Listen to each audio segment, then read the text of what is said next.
a fucking Weasley little liar, dude. Holy shit, dude. Fuck it, I'm saying it.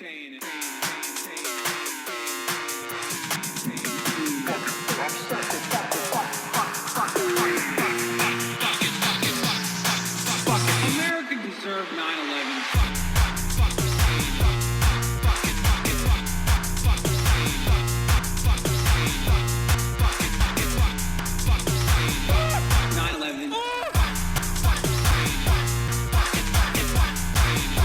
Only thing I know about the song that I think is really funny. What a fucking liar, dude.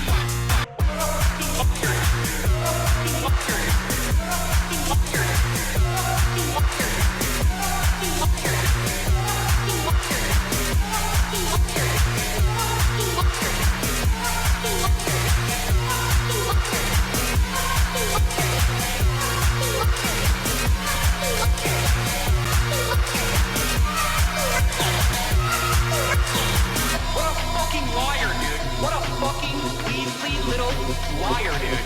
What a fucking Weasley little liar, dude. Holy shit, dude. Holy fucking shit, dude. Literally lying. What a fucking liar, dude. What a fucking Weasley liar. Holy fucking, what the fuck?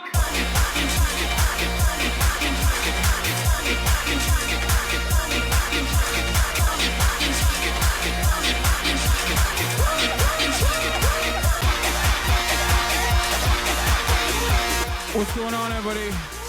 I hope everyone's having a fantastic evening, fantastic afternoon, fantastic pre-noon, no matter where you are in the world. I'm Hassan Piker, and this is the HasanAbi broadcast coming to you live from gloomy California, Los Angeles, folks. It is 67 degrees and cloudy here in California. What you know about that?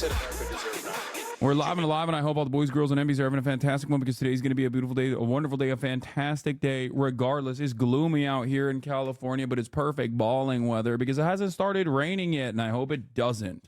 Folks, boys, girls, MBs, we are live, we're alive, and it is a fantastic one today, regardless, all right? And I'm going to make sure that we continue along with the fantastic trajectory that we're on. Shit, prepare for F's. There's a cloud in LA. You joke, but that is actually the truth. That is the reality. Folks, this is part of the broadcast where I tell you about my personal news about what's going on in the world of HasanAbi Piker in between the time period where I press the stop streaming button and press the start streaming button, and a lot has occurred, so we are going to get right into it. The shirt is my new merchandise, one of the new merchandise. I've been wearing the new merchandise every day, pretty much, this week. Every day I've been teasing it. There you go. Oh my God, I accidentally helped you plug. Yeah. So, folks, is this like a Go Green vegan ploy? I complimented it like 3 days ago. I thought socialism is when you don't sell merch. Well, who said I was socialist, dog? I fucking love capitalism. You know this already. You know this already. So, personal news-wise, yesterday was a tumultuous day. We got by Spectrum. Shouts out to Spectrum. They got me, okay? By God, they got me. They cooked my ass. In the midst of me going through the Asmongold apology and numerous other things that were going on, I got silenced. I got the spec dussy, but it's all good. We came back, and I will just say this, you know, having friends is a good thing. Friendship is a good thing. What do I mean by this? Okay. There is nothing better than having a bunch of friends that you bring over and you have fun and basically, you know, go through your day. One of my favorite streams I have conducted, you know, in the midst of everything else that's going on, you know, endless death and destruction. It's great to have friends that, you know, can put a smile on your face in spite of everything else that's going on. So, no, Coleman was in the building yesterday. He's gone already. He had to go back to watch his fucking Mets. He was supposed to literally be here for a couple days, and I was really excited for it, and then he left. Well, the real reason why he left is because I'm an anti-Semite. But the fake reason why he left is because he claimed that, you know, he has to go watch his Mets. Cheers, by the way. The lineup was god tier yesterday. Yeah, bro. It was funny as fuck. This motherfucker rolled up, and the first thing he says, I love Stavi so much. Hassan legit bummed out about Ethan rapidly calling me anti-Semite, and Stavi just walks in and says the funniest thing possible to lift the mood. He didn't even know, too. Like, he just came in hot with that. He didn't know what the fuck was going on. He just popped off in a funny ass way. You know, look, this Dude, did you want me? There was a big fruit basket from Hamas outside. Did you want me to bring it in? They were really happy for all your. They were like, it just said thank you for all your hard work. Dude, don't fucking out me, dude. Okay, Dude, did you want me? There was a big fruit. Yeah, it's like it's funny. You know, he's a funny guy. He's a funny guy. Can't wait to see his new movie. It's gonna be awesome. I'm gonna be going to that later tonight. So, yeah, it was great. I had one of my favorite streams I've done in quite a while. I love having dudes. I love having dudes around. I love having dudes in my house. Funny dudes, smart dudes, you know. Noah and I, after the broadcast, so after the broadcast was over, we did the pod. Banger episode incoming, by the way. Obviously, Stavi was on it. Felix left. Stavi was on the pod, and it was really fun. After the podcast was over, I ordered Sun and Dung. I ordered Sun and Dung for Noah because, you know, I'm a fucking one-trick pony, as you guys know, and he loved it. And me, Stavros, and Will just fucking sat around that bucket from Sun and Dung and basically just fucking scarfed that shit. It was amazing. Yeah, Cutie showed up. Yeah, of course she did. So that was fantastic. That was wonderful experience also. And what else was I gonna say? Yeah, other than that, not much else. I hung out with Noah a little bit. Austin was really funny. He was just like pestering Noah with like poll related questions. I'm like, he's not that kind of political commentator, man. I like it's hilarious that this motherfucker was like, he comes up to me, he's like, so who's this guy? I'm like, his name is Noah. He's like, so what does he do? I'm like, oh, well, he has a podcast called Blowback. Like, he's very smart, very good researcher. You know, he's like, he does political commentary, like historical stuff.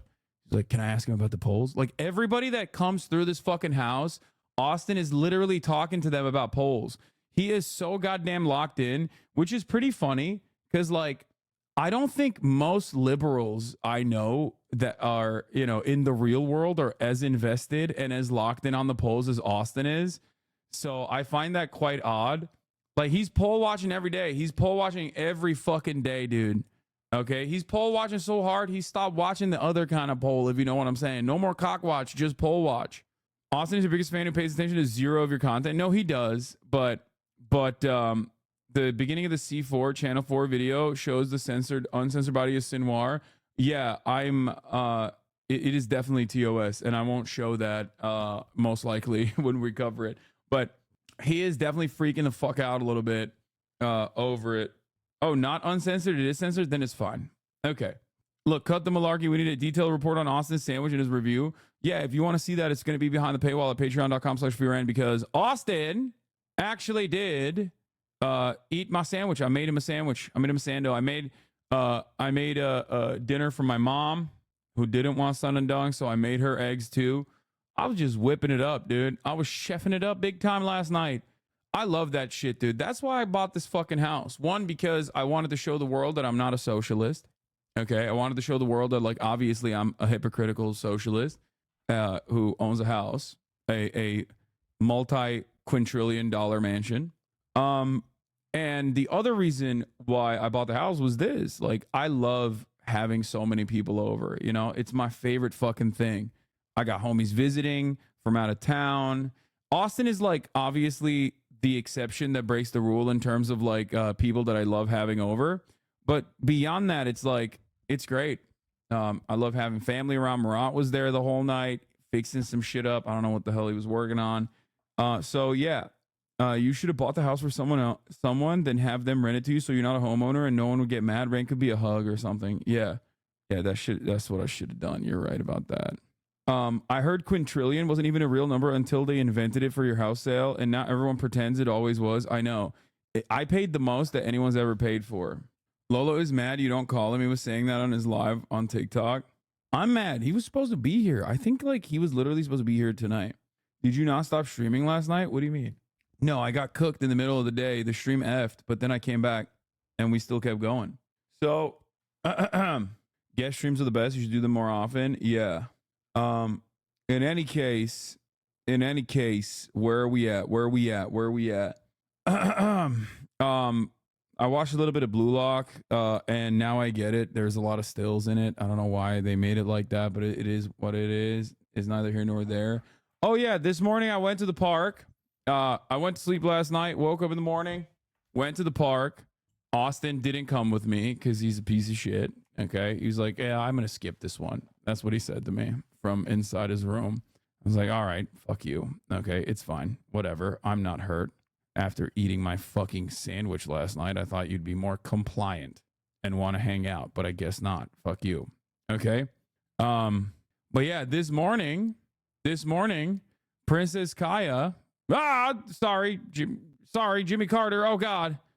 Princess Kaya finally met her fucking match at the park that I go to. There's these two Great Dane puppies.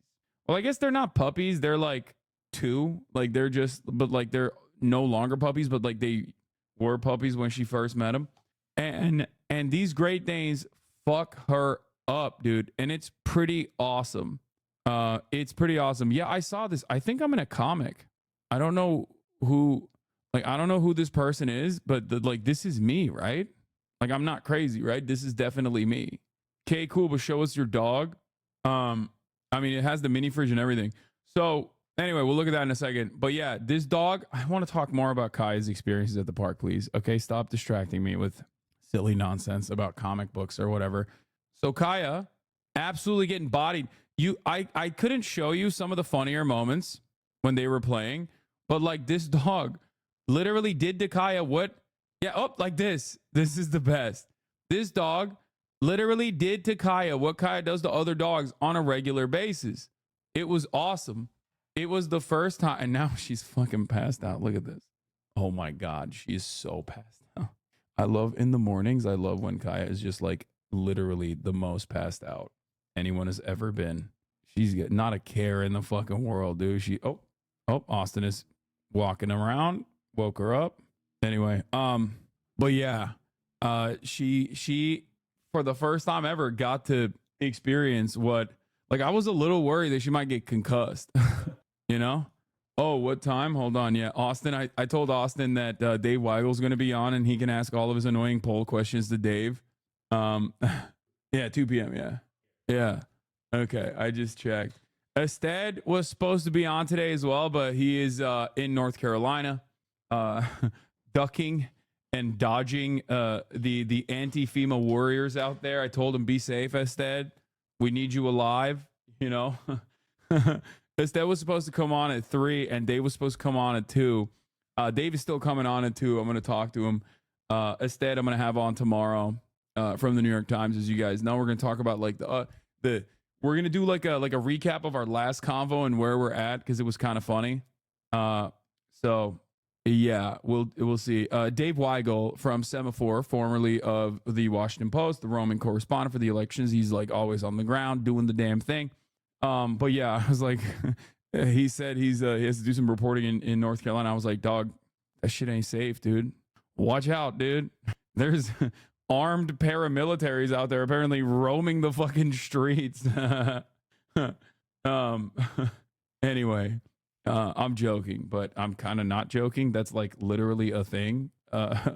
It's weird, but that is like a thing that's going on, you know. American militias are harassing FEMA people with weapons. So are you holding Felix accountable if he doesn't show up to the premiere? Nah, I don't give a shit. But yeah, also on the ball front, I won 1 game, lost 1 game against HasanAbi head Shankar. Okay, Chuck. I hope I'm saying his name right. I hope Shankar. I think that's how I say it. I hope he's not in the chat hearing me. I think I butchered it. Okay, shut up, everybody.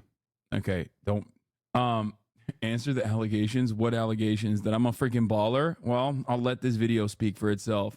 So, yeah, I beat him in the first game. He beat me in the second game, but this is the first time he's beat me since like I went on a fucking winning streak against him like 4 times in a row at this point. But yeah, look at this. Look at this, dude. Butter. So I ever since I did check out the FEMA stuff, the org itself denied that's happening. It was one guy in North Carolina. No, I know. We're gonna talk about it. I'm gonna talk about like the funny shit. Shunker is how you say it, fellow Indian chatter. Yeah. So after I did the Jesser shoot and I talked to them about it, like Jesser was saying, like you look like you play like a 5 out of 10, but you actually play like a 9 out of 10. And that kind of stung a little bit because I care about the optics. Okay. Optics ball is what I'm doing. Okay. I'm not just playing basketball, I'm playing optics ball. And what I mean by that is like, I want to make sure that like my shot looks good. And I haven't been able to fully figure out what it is like that makes my shot like it hits. When it hits, it hits. It's fairly consistent, right? But I think I still have this issue where it's your footwork, in my opinion. I think it is my footwork as well. You're also running a funny way. Like, look at my hands after that. Like, I pull back too quickly. I don't let it hang. Why can't you shoot like this against the Milwaukee boys? Hey, sometimes it doesn't hit. What are you gonna do? But the thing is, it's like it doesn't really matter if it goes in. For me, it's probably better that it goes in and looks ugly than not go in and looks good. But I kind of want it to look good and go in. Okay, that shot is all shoulders. Lamau, what the fuck? I think like the way I've like adopted my form, I guess, throughout the years also is that like it's really hard to block it. It's really hard to block it for the most part. You're pushing the ball with your left hand and you have no follow through with your right. More wrist is needed. No, I'm not. Look, see, no more contact at that point. You can tell right here. There's space, but I keep moving my guiding hand even if it doesn't touch the ball. And I think it looks bad for that reason. If you stop it, my set point is too high. Yes, I shoot very high. I shoot high. That's why people say Jokic. You're releasing the ball early? No, I'm releasing the ball late. No one is saying Jokic, Lamau. I mean, they're saying Jokic because he has an ugly shot as well. Shut up. But my left elbow is way out, right? Look, like my guiding hand is moving with the actual shot hand. But the problem is the shot hand is doing the work. So it's correct, but it's very hard to block too, because it's very high up. Unless someone is like up close in my fucking face, taller than me, quicker than me, more athletic. Even then, if I lean back a little bit, I can still pop it off. So that's the interesting thing. Like that's why I say like when it goes, it goes. When I drop it, I can, that's how I fucking skunked Chris, right? Like it's a very difficult shot to block. I think it looks awkward because your hips are rotated to the left. Yes. I think like my feet positioning is bad. And I think I rely too much on one side. I heavily favor one leg. Yo, dude, my first time watching you, long time Asman fan, and debate you had with him made me realize you are not radical as people say. Hey, thanks for the recognition, my man. Yeah, I'm not. A lot of people hate me though, and they spend a lot of time trying to make it seem like I'm this like crazy radical person. And I might have some opinions that might be radical, but ultimately, I think I'm a guy that means well overall. Oh yeah, I saw this TikTok. Anyway, so my point is, let's get back to the shot. My point is this, okay? Personal news wise, this is the last part of the personal news portion of the broadcast before we move on. We're gonna blast off and we're gonna get into the fucking real news. I think my feet placement is bad. I favor one side heavily. Okay, that's why I always like move. I don't let my finger hang. I don't let my fucking shot arm hang afterwards, and I pull back immediately. If you gather lower and roll your body up to the top of your shot, you'll jump higher too. Imagine yourself like a tall, straight light pole as you leave the ground. Oh, get up higher on the shot. Feet placement and using too much energy with the arms and not using legs. I agree. I think I'm too brolic. Like, that's not a joke. I think this is a brolic problem. That's what it is. Like, I'm too yacked. It's not a joke. I'm serious. Being too fucking jacked is a legitimate problem in basketball. It causes stiffness, And like, obviously I play basketball every day, so I can overcome that quite a bit. But you literally lose your lighter touch when you're, I mean, look at some of the best overall players of all time. Like LeBron James is the GOAT because he gets to be that jacked and also have the grace of a ballerina. Having said that, it's far from the norm. If you look at like every basketball player, like they'll say Kevin Durant is their favorite player, right? Like most basketball players will say like Kevin Durant is one of the best basketball players of all time. Like it's beautiful. Like the way he plays is beautiful. Okay. Watching him is like watching, I don't know, poetry in motion.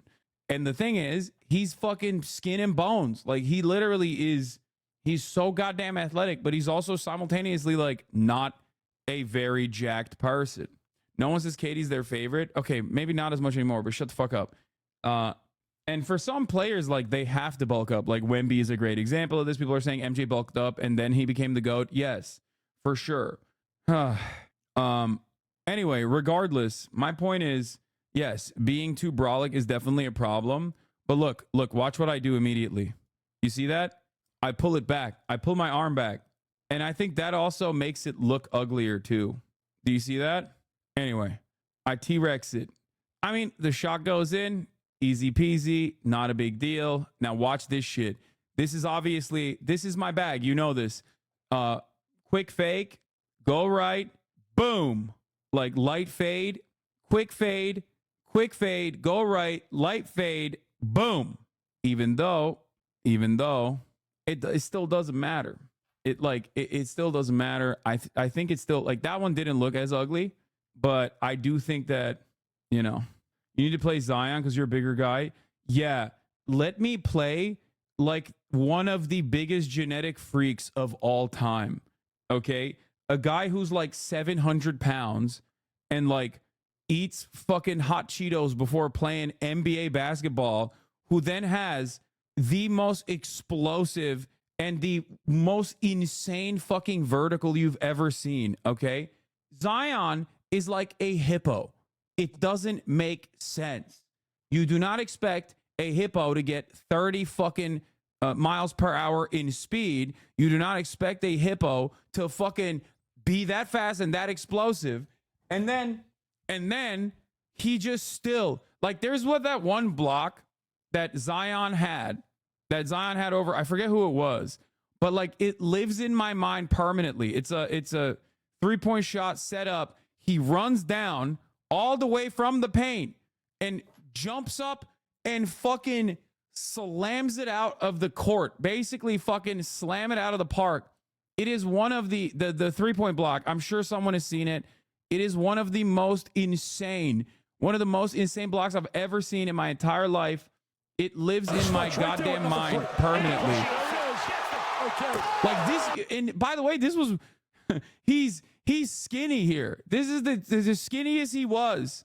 Okay, he's one of those guys that's so fucking big and so explosive that like the problem for him is that like when you're that tankish and you can move like that, your bones don't respond. You know what I mean? You're constantly going to be fucking injured. It's going to destroy your fucking knees. It's going to destroy your tendons. It's going to destroy everything because like, oh, this is the one I was looking at. Yeah. This. Kick open again is Hunter. But do you have it from the side? Like, no. This from here doesn't do it justice, dude. Look at this. Look. How many guys his size this is the block I'm talking about. Far, jump that.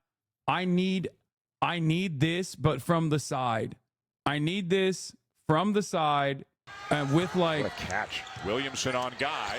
Huff, the kick, open again is Hunter. I need it in slow motion with like crazy Sigma music playing. Okay, that's what I need. How many guys? Or slow motion from the side, Ave Maria playing in the background. That's what I need. This is the only Zionism that you will ever see from me, okay? Yes. Anyway, yeah, Zion lost weight, so we'll see what happens. And by the way, his loss of weight is like he's no longer 320 fucking pounds. In the NBA, chat, he's no longer 320 pounds. In the NBA, he's now down to the skinniest he's been since college, which is 270. That's what his dad was saying, at least. I don't know if he's like even skinnier than that. Oh, this is it. Dude, come on, dude. Come on, dude.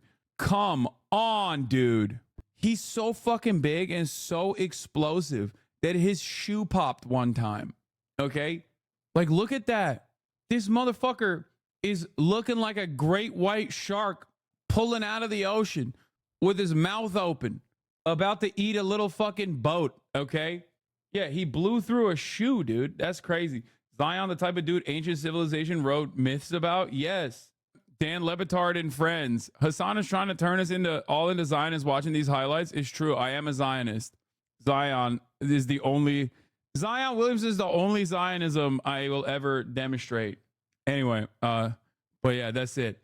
La impressed? No, dude. La fearful. Okay. He got the goat shuddering. Are you kidding me? Anyway, yeah.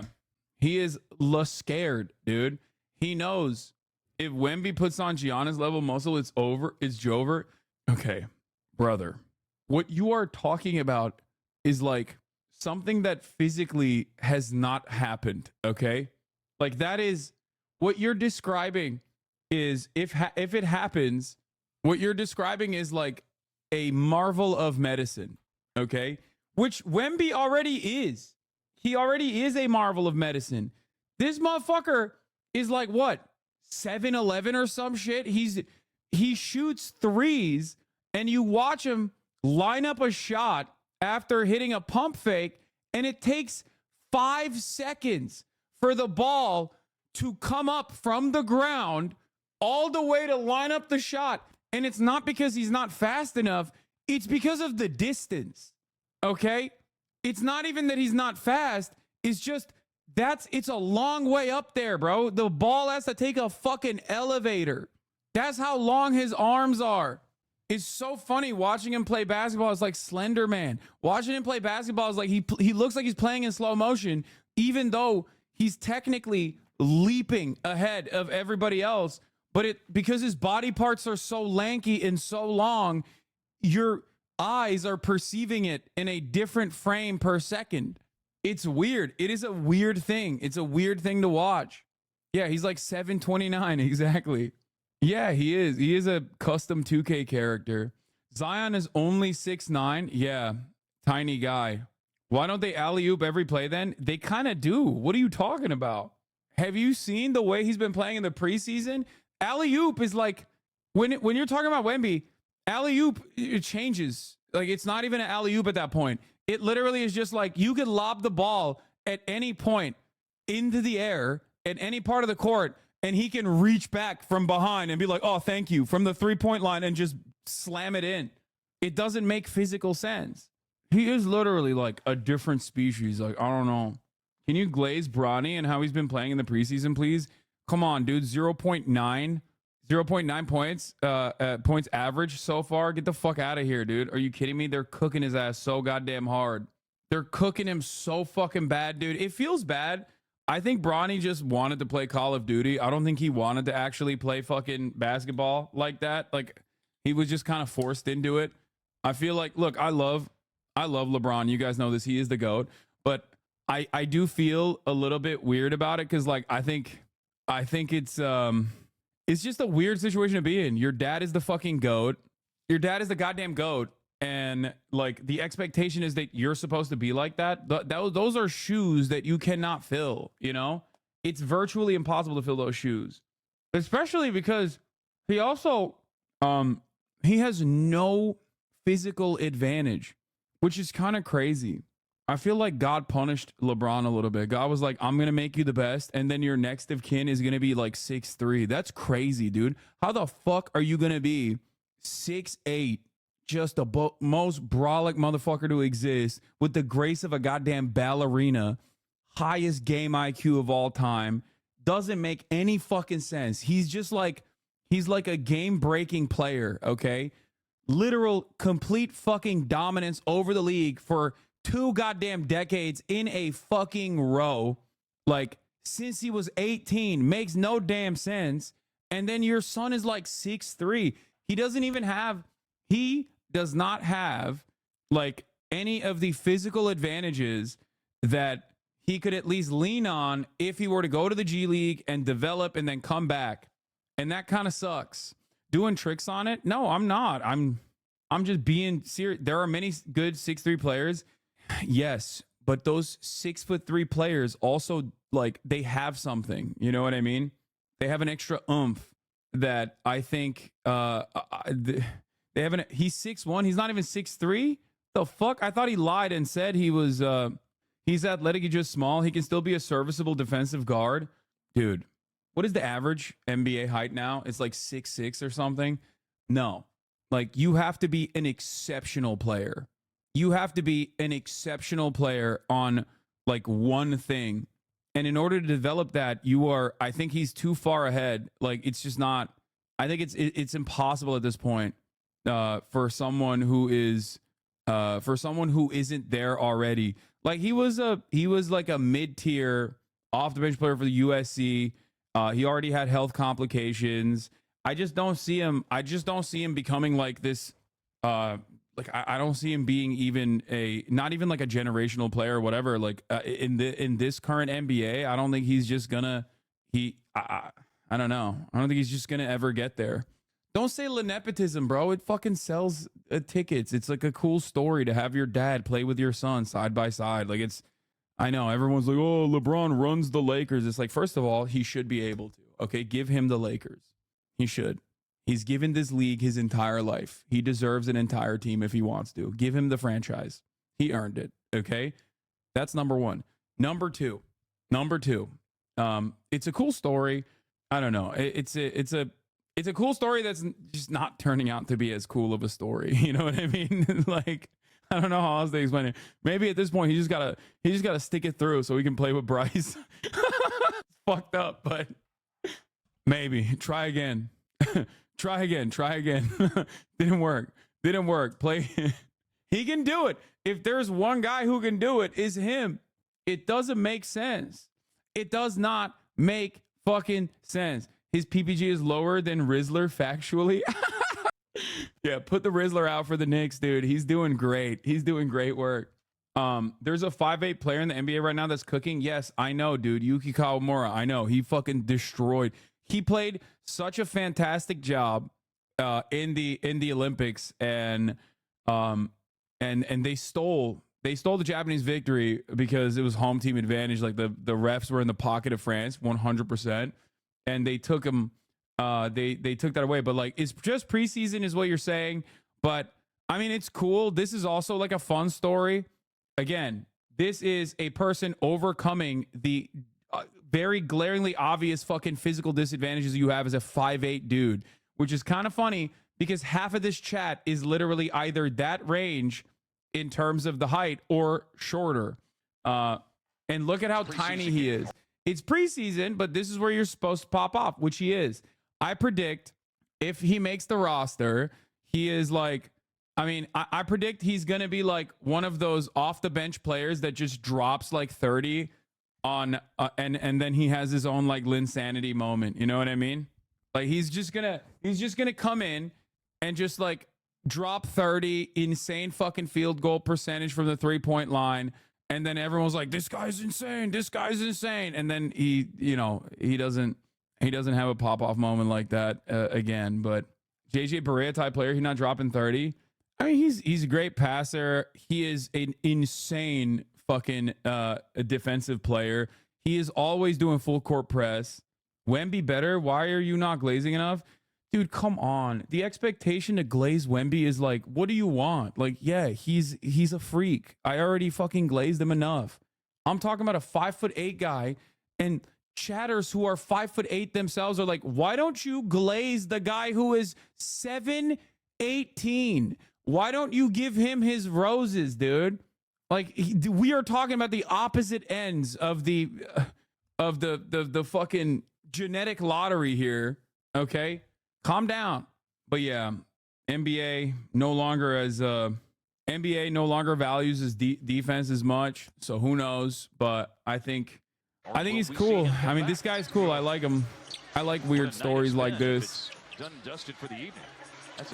Like, look at that. Look at how he abuses motherfuckers, dude. Look at this. Started out collegiately at Division II. It's also kind of funny because I feel like, am I becoming an old head? I was just about to say, like, NBA, new NBA is always about 1v1s.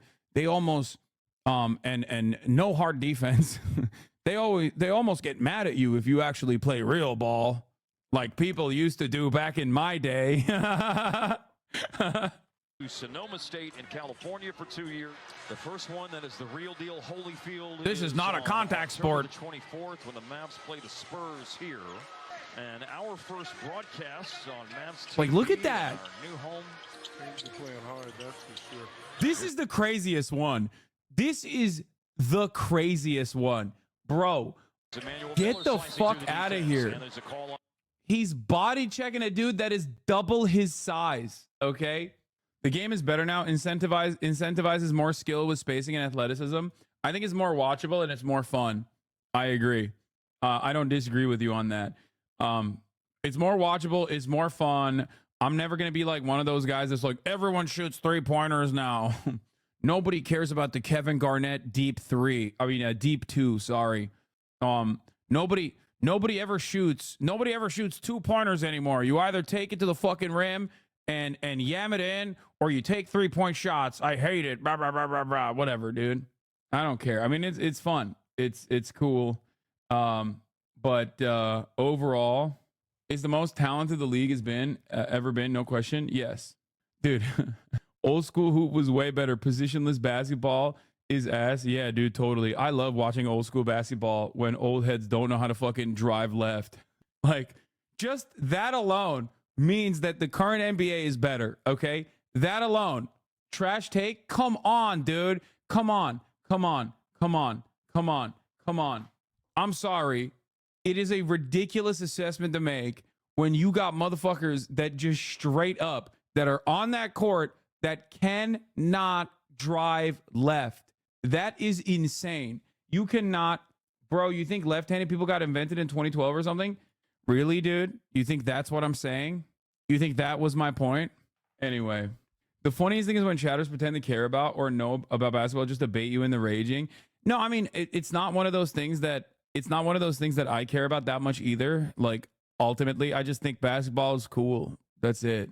And I love watching fucking physical specimens demonstrate athletic feats like it's not even a thing. Like, it's just, like, it's as easy as fucking breathing, or with the same ease that I eat like a chicken wrap, they are flying in the fucking air. Sometimes I think your mic is too dialed in. If you're not talking, it's complete silence. Kind of lonely, to be honest. Don't worry. It's just, I think it's great. It's cool. Yes, I like watching men get physical, okay? I like watching it. I like watching men get physical. I like watching men punish the hole. I like watching men do things with balls that I never would be able to do. Okay? Anyway, I haven't even blasted off yet because LeBron, I can't believe I forgot to blast off because LeBron Glaze, talking about my personal news, talking about basketball, inevitably went to LeBron Glaze, which of course is a fucking hour-long conversation in and of itself, no matter what happens. And then we talked about the state of the NBA somehow. How the fuck did we get here? It's time to blast off, baby. Let's do it. Watch Oiled Up Man in Thongs this weekend, aka Mr. Olympia. I did. Training the AI with your posts on X. Yeah, I don't really give a shit. Fuck X. Fuck Twitter. It sucks so bad. It was because of chatter compared to Zion. Yeah, what an incredible comparison. I wish I had like literally 1% of his athleticism, which is so funny because like I sometimes will get on Stephen A. Smith talk and he's just like a fucking serial fat shamer. It's kind of crazy. It is kind of crazy to think about because it's like, dude, these people that we make fun of, like even Bronny, everyone talks shit about Bronny, okay? And it's like Bronny would fucking destroy every single person. Like every single person. Like his level of skill is so much higher than the average person. It's like unimaginable. Zion Williamson, again, same shit. It's just This is how you sound like Unc? Let's talk about their game. Oh, this is Their my offensive favorite game. clip. Bro, Anthony Davis, 3-point shot, mid-range, can put the ball on the floor. He can do turnarounds. He This had one is of the best this is the best footworks clip inside. of- no idea how good Tim Duncan was. Oh my God. Everything. He's not even wrong though. Everything you just said. Literally everything you just Unk Ball King Tim Duncan. You have no idea how good Tim Duncan was. I played against Jalen Green growing up since like 3rd grade, and you could tell he'd be in the NBA at that age. Yeah.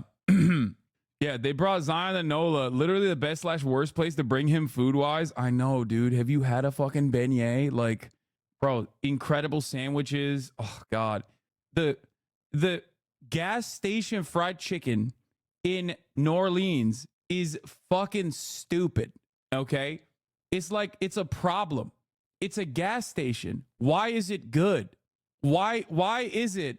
Why am I going to a gas station to get food and it actually tastes good? That makes no fucking sense. Anyway, you went to Japan and still say this? Yeah, but in America, that's not expected. And I'm saying this as someone who like loves Wawa, obviously. So like I'm familiar with gas stations having good food. It's just that like this isn't even a chain. You know what I mean? It's just like a random fucking gas station, dude. When you say in the United States of America, if you encounter someone that tells you, oh, go to any random gas station and get some fried chicken, it's going to be fire. Everyone would look at you like, what the fuck are you talking about? That doesn't make any goddamn sense. New Orleans, it does. You eat gas station food, but not fruit. Yeah, I fucking love gas station food. What are you talking about? All right, let's do it. Let's blast off. A lot to talk about. Kamala on Fox News, Trump on PBD, drama. By now you might have realized that I was, don't tell anybody else, but by now you probably realized that I was debating you by saying drama, gonna cover the drama. Like, of course not. A lot of serious things going on in the world. Hasan, have you already talked about Sinwar's death? No, I haven't. We'll talk about that as well. Sorry, did you announce the date of the new merch drop yet? No. Thought it was fake. It probably isn't. I mean, I've seen the footage, I've seen the photos, so, but there's actually serious drama. What is the serious drama? Please don't get mad at me for asking. I'll only ask this once because my last 2 attempts got canned. I don't know how the chat moderation works. How was the Yemeni kid not connected to the Houthis, and does it even matter if he was? Not only does it not matter to me if he was or not, it would obviously change the dynamic of the interview if he was, but he is not. They turned Galaxy into a fucking tourist destination. He's just a TikToker. Like, civilians are allowed for, I think, like $1 to go on the ship. So he just like went on the ship and took footage on the ship. I did see the Mr. Beast billboard ad. Also, why would he lie about it? I know. Boy made a joke. You can do a survival week without chicken. He's not wrong. There is the Robert Robertson execution, which is crazy. Well, I guess not so crazy because Texas is slated to also execute another innocent man who is like fairly, I wouldn't say severely, but like pretty obviously disabled. And that was the reason why. I mean, it's a really sad story. I've talked about it before. Anyway, we'll cover all that. America dropped bombs in Yemen last night. Yeah, I saw that. Most people don't know that he isn't a Houthi or have seen his post about respecting Jews. I don't really care. It doesn't matter. First of all, most people haven't seen it, but it doesn't matter. Even if they have, they will just say, oh, he's doing PR. Okay. Like, they have no framework. This dude is not growing up in fucking Galveston and in a suburb or some shit and coming up with these opinions, okay? This dude is in Yemen. This motherfucker is a 19-year-old in Yemen, dog. What are we talking about? Like, these are some of, like, the level of oppression and struggle that you can comprehend for, like, someone born into a dire situation in the United States of America times 1 million, okay? What the fuck? Like, motherfuckers acting like this dude is in Naperville tweeting, you know? Like, oh, he's not sufficiently, he's tweeting problematic things. It's like, yeah, okay. Yeah. You didn't even look at the evidence he provided? What? the drama that your friend is getting harassed every day in his crew. Wait, what? What are you saying? You didn't look at the evidence he provided? I know all the evidence that he provided. I'm familiar with it. Yeah, he's a Yemeni teen with a gun. I know. It has the highest rate of firearm ownership on the planet after the United States of America. Once again, 19-year-old, literally just take a breath, take a deep breath, and think about it. Take a deep breath and think about it, okay? What am I doing here? 12 months of genocide, and I am trying to cancel a dude that at any given point might be underneath a YouTube bombing campaign like the one that occurred last night, okay? Do you feel like this is a normal conversation to have, okay? Think. I really need you to understand this. I really genuinely want you to internalize. And you don't even have to give me a response to this. Or not a YouTube, sorry, B2 bomber. I said YouTube. What the fuck's wrong with me? Like, you are talking about a person, a 19-year-old, who has experienced genocide since they were like 10, okay? That have survived genocide since they were like 10. And you're saying, personally, his posts are problematic. No shit, okay? Of course his posts are problematic. If you are expecting this person to have a worldview that is similar to yours, then I think you genuinely misunderstand the intention of my conversation with him, okay? Like, don't worry. The American state will probably end up assassinating him with your tax dollars, and then you can rest easy, okay? If that happens, you can rest easy. How about that? Will that make you happy? Will that kind of cancellation make you feel better? Barry Weiss, what was even problematic is all manufacturers did. I don't fucking know. It just blows my mind. I don't think that we will ever be able to see the world in a similar way. I just don't think so. I don't think we'll ever be able to look at the world in a similar way. I think there is a fundamental. He made a post saying he wants to kill all Zionists and posted a picture of a Jewish person being spiked to death. I don't think that's what what? Yeah, I don't know. Also, I don't even give a shit. The harassment is apparent. Not saying it's your fault, but it's just sad to see. Oh, yeah, dude. I'm sorry. Here's the thing, okay? Notice how you very quickly shifted your priorities away from wanting to cancel a 19-year-old who is a victim, a survivor of genocide, okay? I'm sorry, chatter. I don't care, okay? I don't care. I don't know how to communicate this to you. I talk to literally people that are currently under brutal bombing campaigns and mass starvation campaigns conducted by the Israeli state, okay? I cover actual fucking news. The centering this conversation around the personal feelings of a person living in Los Angeles, California is some of the most unproductive, most selfish, American exceptionalist, garbanzo nonsense I have ever had to encounter. The well is so deep. The well is so deep for American insanity, okay? How does this center my feelings? And it's not even your personal feelings. It's not even your personal feelings. It's the feelings of another person that you're coming in here to continue this conversation on. I'm done, okay? The reason why I don't cover this stuff is because I don't think it's productive, number one. I think it's for a lot of people who simply care about the drama of it all, not necessarily about the real impact. I think it's a great disservice to the people that I have met, both online and people that I've had here in person. Like, when I think about these issues, I think about, like, how will I face Motaz Azaiza, okay? A man born in Gaza, okay? His family originally from Gaza. A man who was able to escape Gaza. A photojournalist whose assistant second in command friend and journalist was assassinated by the Israeli state. Whenever I think about these issues, like, I think about him. I think about Hossam in North Gaza right now. I think about Omar, who has had to move from place to place inside of Gaza time and time again, whose friend, Meadow, who was a fan of this stream as well who was assassinated by the Israeli state. And when I think about those people that are still there, that are still trying to survive, okay, in one of the most unjust acts that a state can enact, and then like your expectation from me is to sit back and talk about like just endless selfish, self-centered drama. Like, how can I make the genocide about me is what it feels like. It feels hollow. It feels like it's a disservice. And I get kind of grossed out when I see my own chatters coming in here to try and consistently repeat these talking points. Okay?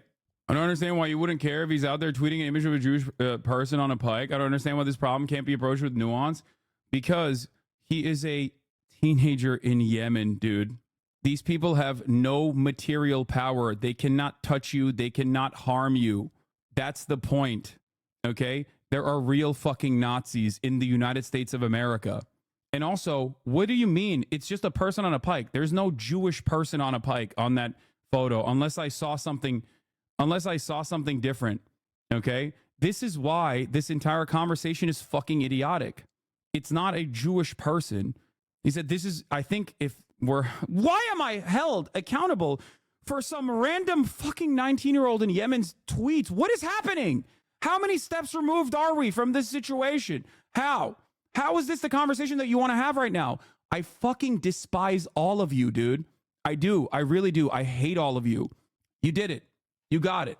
Okay? You got it. You successfully got me to talk about this, and my patience is running thin on this matter. The endless selfishness, the untapped well of American selfishness and American individualism is in full display. It comes across as like a good faith effort, but I don't think any of you genuinely want to hear a good faith perspective. It's so stupid.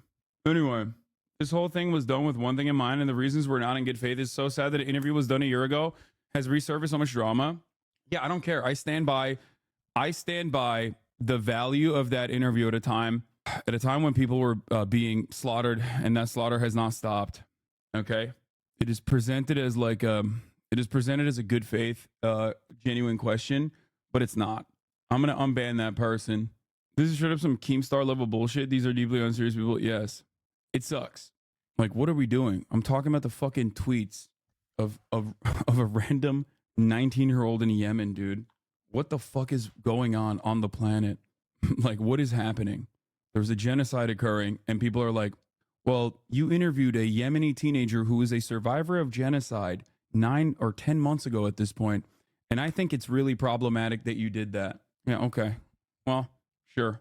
How are you doing mentally? I'm doing fine. I was doing fine until I fucking went live and saw this like barrage of idiotic statements. You're literally like, one thing that I did see from all the drama that like immediately zapped my brain was Ethan using a clip from a Bonercelli fan account, an unlisted clip titled HasanAbi in his takedown. Okay? Yeah. Like, that's crazy, man. How fucking far down the rabbit hole are you that you're doing that? I feel like he basically made you to be the representative of anti-Semitism. I don't think people believe this. I can't in good conscience, like, look, people have time and time again come after me for a litany of different idiotic things, right? I think it was like Abba and Preach that said that I called him transphobic. That was like unacceptable or whatever. And then they said I was transphobic. And then there was so many people that would constantly come in here and be like, Hasan, you're transphobic, huh? Over and over again. And I think only time causes people to look at this stuff with a different, only time causes people to like truly comprehend what I'm about. I'm just going to keep doing what I'm doing. And I'll just hope that people will be charitable and people will understand where I'm coming from, you know? That's it. Drama. Kamala on Fox News. Trump on PBD. Yahya Sinwar killed. Dave Weigel on later. Dave Weigel will be on to talk about Kamala's chances and more. Get in now. Yeah. What would you call a fair criticism? Is there a way to criticize you in good faith? Yes. I think if you let me ask you this, okay? Let me ask you this. Do you think that like me signaling to my community to be anti-Semitic is a fair criticism, or do you think it's like insane? I think it's insane. Maybe we're of two different minds here, but it's abhorrent. It's completely unacceptable. I've never allowed it, and I will never allow it. Like that's it. And I think his own community is still very much upset at him, and I don't think that like it's something that I don't think that he understands. Like not every single person that's upset at him is like a fan of mine. I was live yesterday. I wasn't talking about this shit, and I saw some of the comments before they disabled the comments. Like I saw people with the screenshots of the comments. All the top comments are like, "Dude, what are you doing?" Like I'm saying this again, and I said this yesterday. It's not that you boost anti-Semitism, it's that you let it run with the community and the mods. I do not. Okay. A lot of the anti-Semitism allegations is repackaged Islamophobia. That's it. And Islamophobia is permissible. Ironic, because I think that was a clip that he used as well, saying that anti-Semitism is unacceptable, Islamophobia is allowed, is what I said when talking about like what people consider to be permissible and what people don't consider to be permissible. It's just like, what do you want me to do? Bad faith generalizations off of like short clips that are completely antithetical to my worldview, like completely against everything that I stand for. Get the fuck out of here. For years and years and years, I have a problem with Zionism. I've never had a problem with Jewish people. I've always, and will continue to always defend Jewish people against anti-Semitism. Zionism, especially when attached to the actions of Israel now, being claimed as like a thing that all Jews believe and respond to positively, with this like vague, constantly changing, constantly shifting understanding of what Zionism actually is inherently anti-Semitic. The idea that Jews are a monolith or are of one mind on this issue is anti-Semitic. Zionism is not Judaism. I don't care. No matter how many people try to tell me like, oh, well, my lived experience shows that it actually is. And I don't care. If you define what Zionism is, I feel so many of the misconceptions could be cleared up. No, because I have a million times over. I kind of just did just now. Zionism is the belief that Israel, in the area that it is, has to exist as a majority Jewish ethno-state. That's it. I have explained it so many times over. Just like I have shit on anti-Semites a million times over. It's ridiculous. The thing is that people disagree with your definition. Okay, who cares? First of all, who? Like, what do you mean people disagree with that definition? That is what it is. You can agree with it. What is this? Oh, you want to make it so Israel isn't a Jewish homeland? Where is my wife who lives with me in Beverly Hills in California? Where's she gonna go? In the garbage? In the toilet? Do you just want to kill her? Yeah. I don't know. Maybe she's gonna go where she is now. It's not even, it's funny because I don't even think he was talking about he led the situation. I think he was talking about fucking how like, yeah, this is clip chimped. I think this is literally about how the common trope that people write about on like Forward magazine and shit, like the idea that like I'm under threat in the upper west side or the upper east side, like, and then there's like articles being written about like how I saw a Muslim man or like a scary brown guy. It's funny because again, Felix is now, which is not Israel. Yeah, this is like, and it's clear what he meant in the context. He just clipped that. I agree, but people are stupid to refuse and believe it. Okay, if you agree with my definition of Zionism, which corresponds to material reality, but then your counter to it is that, well, other people don't. What do you want me to do? Do I allow any kind of reactionary hallucinations to go on in this? Do you ever have this expectation of me on any other issue? Republicans hallucinate a reality where gay people and trans people are constantly grooming your children to fuck them. Do I entertain that? No. What the fuck do you mean? Like, what do you mean? I do not entertain reactionary framing on issues, okay? Zionism is inherently reactionary. It is fascist. If you understand if you understand, I mean, this is from 2021, stop conflating Jews all around the world with a horrific, violent Israeli occupation. You are being anti-Semitic when you claim that all Jews are a monolith in their unconditional support for a far-right, ultra-nationalist, ethno-state government engaging in war crimes. Listen, if you were white, this conversation wouldn't happen. I am white, just not white enough for some on this issue. Every other issue that I talk about, I don't get hit on like this. This is the one issue. Majority report agreeing with you. The term Zionism can sometimes encounter issues because there are many Jews who identify with the term for reasons of upbringing or whatever and fit with the Einstein version more or less. Jewish community and pluralistic Palestine. Yeah, that definition Einstein didn't agree with either and recognized was wrong. Einstein would now be considered an anti-Zionist with his attitude about what the nation state project of Israel looked like early on. That's the problem. Okay, you can't just like assume that this is something that it objectively isn't. It's like saying, well, I don't know, a lot of people grew up with the understanding that Israel is a democracy. Okay, I don't care. It's not. What do you mean? It's a ridiculous thing to be like, well, sorry, social conditioning actually is more important in this circumstance. Well, it's not. It's not the truth. What do you want me to do? Fucking lie to you? That's what's crazy about this entire process is that, like, you can't imagine something that Israel is not. Okay, you can't imagine an alternative reality of what Zionism should be when it's not that, and then just be like, and I feel like I'm being hurt in this circumstance. I don't know how else to go about this. I don't get it. I don't fully comprehend it. I don't know what to say. Isn't that like saying all Westerners are right-wing nut jobs that want to delete black and brown people? What?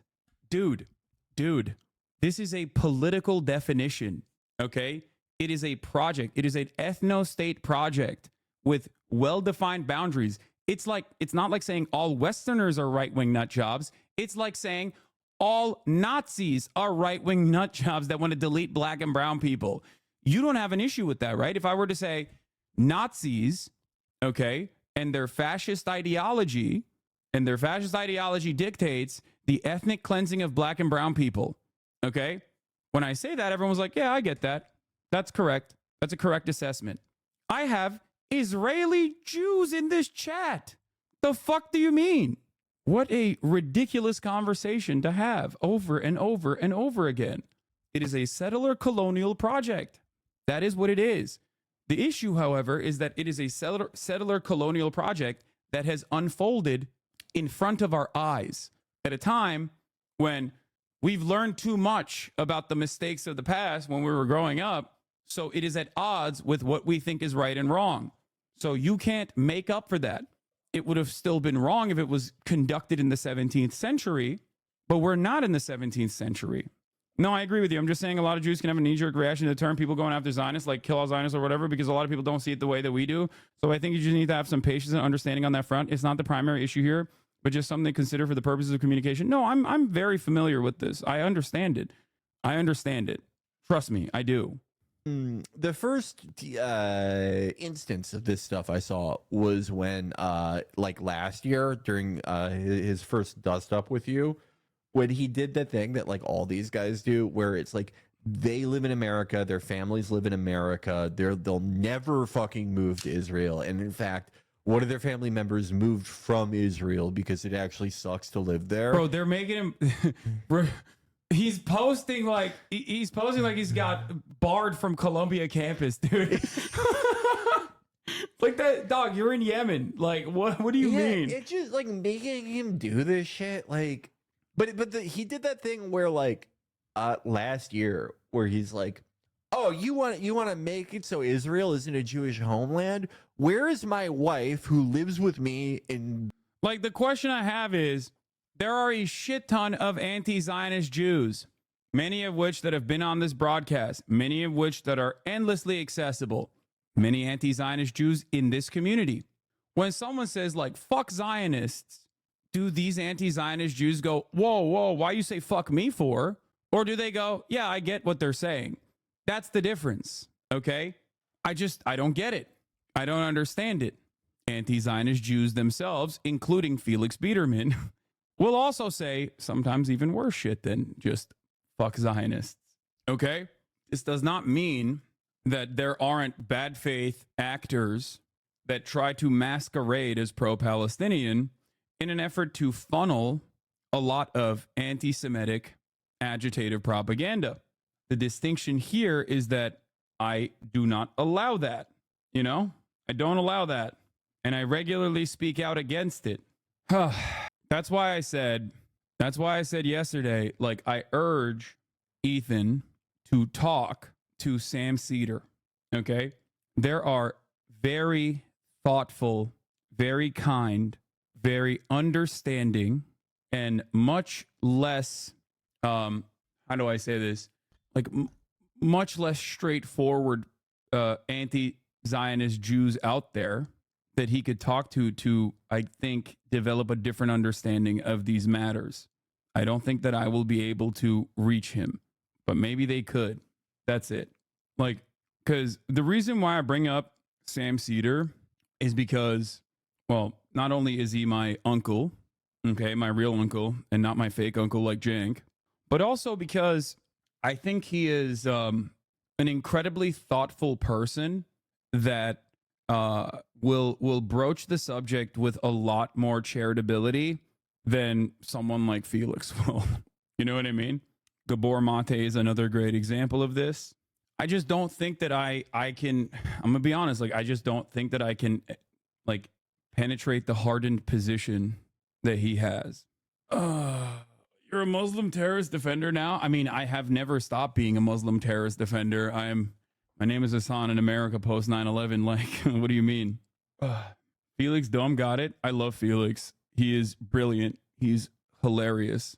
He is my goat. He is not as tactful as others. Felix is an anti-Zionist Jew for, you know, many decades at this point. You get a little bit more hardened, I think, over time. And, you know, the way that you approach the subject matter is going to be less tactful. How much do you weigh at the moment? Like 225 probably. How do I get there from 320? Work every day, baby. Work every day. One foot at one. Put your best foot forward, one step at a time. Time will absolve you per tradition. Yeah, but it sure sucks while you're living in it, you know? Not that it fucking matters. I saw something online on my subreddit, actually, that I wanted to point to. Someone did an effort post. I mean, there's a lot of effort posts, right? There's a lot of effort posts. But this one was really interesting because I think Ethan took a clip from the stream out of context on his show, so I figured it would be a good idea to add context by breaking down the stream with timestamps. Impossible to argue that Hasan is doing anything but standing up for Ethan and telling off his chat in the stream, regardless of what Ethan's unhinged, untrue rant calling for his friend to be banned on Twitch will have you think. Ethan turning off comments on the video when fans disagree with him in the comments is insane. This is from Friday, September 13th, 2024 stream. Hasan begins by reacting to the video Why the Leftovers podcast ended. Hasan talks about why he never talks about Ethan, why Leftovers ended because of parasocialism, and him not being at odds with Ethan on Israel-Palestine. Hasan says he doesn't care that Ethan calls him out because he knows Ethan's heart is in the right place about Israel-Palestine, regardless of how he treats Hasan's community and mods. And before people go, why don't you fucking yell at Frogan? Okay, before people go, why don't you guys yell at, why doesn't Hasan yell at Frogan? Why doesn't Hasan yell at Frogan? You think I'm going to fucking turn around and be like, hey, this hijabi Muslim woman who is a content creator herself, who's constantly getting fucking serially harassed by Islamophobic monstrous pieces of shit, whose family is still in Lebanon, you know, you think I'm going to be like, hey, I know Israel is like, I know that Israel's bombing your fucking village and you're getting harassed endlessly, you know, but it's really fucked up. Like, I think it's ridiculous. I personally don't even care if he's like calling me out or whatever. I heard that like people were saying that Ethan talked about me on his podcast today or some shit like that. I don't care. I genuinely don't care. For me, you know what I do care about? Ethan considering what Israel's doing to be genocidal far before October 7th. Okay? I do care about that. I think that that matters, especially when he is so close to the subject matter, so close to the different aspects of social conditioning that play a pretty prominent role in the development of American Jews who are very progressive people overall. Okay, I don't care. Like, do you feel like I'm like regularly? Do you feel like these are the statements of a person who's like regularly and routinely fucking directing harassment his way to him and his family? Hasan defends Ethan, telling off his chat, saying that Ethan will never become MAGA because people were like, nah, Ethan is going down the right-wing slant. He's going to become MAGA. I was like, no, he's not. I don't think so. Anti-Semitism is abhorrent and completely unacceptable. I've never allowed it. It is my red line, obviously. He went from crying about dead passing babies to calling you HasanAbi, shaking my head, sad to see. Hasan says when he looks back at leftovers, he's happy that it happened. Hasan supports enjoying Ethan's content even when people disagree. Stark tone difference from Ethan is saying Hasan should be banned on Twitch because of how Hasan's content makes him feel, don't you think? Hasan says that he got the feeling that Ethan thought Hasan was trying to turn the H3 community against Ethan when Hasan was instead offering more charitability and banning chatters who came into the stream to shit talk Ethan and cause drama. Hasan defends Ethan's character even when Ethan gets too passionate, flies off the rails because ultimately Hasan thinks Ethan's heart is in the right place. Hasan says Ethan is 90% of the way there on the correct stance on Israel-Palestine. Hasan says, please point to the anti-Semites in the chat so we can ban them. Says anti-Semitism is banned in his community. Here's the problem. When you're already operating under the mindset that like I am allowing anti-Semitism to fester, you can probably look at this situation and go, oh, he's just covering his base. Except there's never been a moment where I've thought that like anti-Semitism has been appropriate or acceptable. I've railed against Nazis my whole fucking career. Been doxxed, harassed, swatted, family members fucking harassed by Nazis. Hasan tells Shadow to shut the fuck up, that he hates that they don't care about his well thought out opinion. He hates how they call Ethan a Nazi, why he hates covering drama with Ethan, and that he knows that people will still spin his opinion to prove his community is anti-Semitic. Hasan goes off on chat again, calling them crazy, telling them they can't be normal, saying it's not D-Chatter's cosplaying, but rather people who he say is not sufficiently leftist. If I ever catch someone talking maliciously about Hila, I will ban you. You're an unhinged psycho. Permanently bans chatter talking bad about Ethan. Hasan correctly predicts that a reasonable take on the issue will not get clipped, but instead an out of context take will be by a certain community. And that's exactly what happened. To be my most best faith, honest self. I promise I have family in Israel and lost so many friends and connections from advocating for Palestine. I don't live in Ohio and I don't have an issue with anyone at H3. I think Ethan should just know better and give you and your community a sliver of grace you award him. Yeah, I agree. No, I don't disagree with you. It's just that this very reasonable take that you just mentioned is not going to make it to the fucking supercut that like Boner Chelly's fucking genocide loving community is salivating to make. No one is going to hear this. They're only going to see the fucking random dipshits in the chat being like, this guy's a bloodthirsty Zionist. Oh, fuck you. Okay.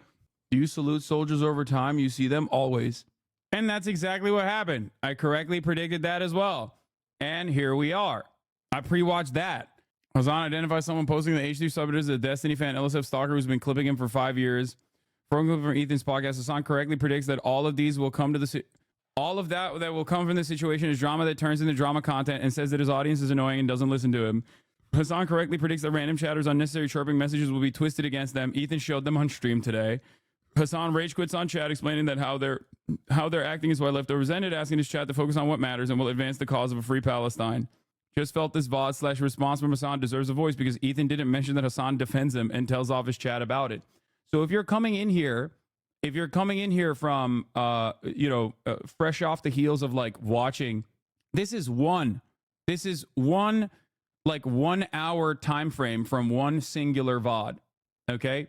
If you're coming in here thinking like, oh, well, I watched a fucking 2 hour character assassination. I've been following you for years and years, but I'm really shocked at your position on these issues now that I've seen this fucking VOD, or Ethan's coverage over how I let anti-Semitism fester in this community or some shit like that, or I'm giving like mind control powers over to my audience. I'm like constantly signaling to them secretly with secret messages.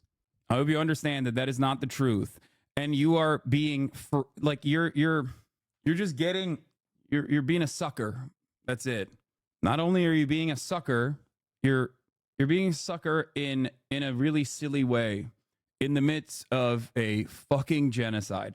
Okay? So he's not lying about experiencing harassment, but he's totally neglecting the truth that is not encouraged by Hasan, or that it's the norm of life. His brain is broken, is sad. Like, I'm sure he's experiencing harassment. Of course he's experiencing harassment. I haven't stopped experiencing harassment since October 7th. Everyone that has any opinion on this is going to get shit on. I get shit on by people who are pro-Palestine who say I'm not sufficiently pro-Palestine. I get shit on by everyone who's pro-Israel and get called a fucking extremist Nazi who is who's anti-Semitic and is always like fucking hyping up terrorists nonstop. The difference is when you say that about someone who is not pro-Israel, it sticks. There is a mainstream narrative surrounding this sort of thing. That's why the college campus protesters, regardless of their Jewish background, for example, were considered to be in the pocket of Hamas and the IRGC. That was a real narrative in the media, right? The balance is entirely slanted in mainstream discourse on these sorts of issues. That's it. This whole thing reminds me of the I consent meme format. HasanAbi's anti-Semitism is not tolerated here. Jewish community members, anti-Semitism is not tolerated here. Non-community members, sometimes not even Jewish, anti-Semitism is rampant. Yes. You probably just need to bite the bullets of what? Bite what bullets? Just stop covering Gaza. Stop speaking to the humanity of the victims. Just bite the bullet on the Tim Houthi kid. Why? Why would I ever in a million fucking years turn around and take accountability over the fucking tweets of a dude in Yemen who could be killed by American bombing campaigns that are happening in his fucking neighborhood every goddamn day? What an insane, like, listen to yourself, okay?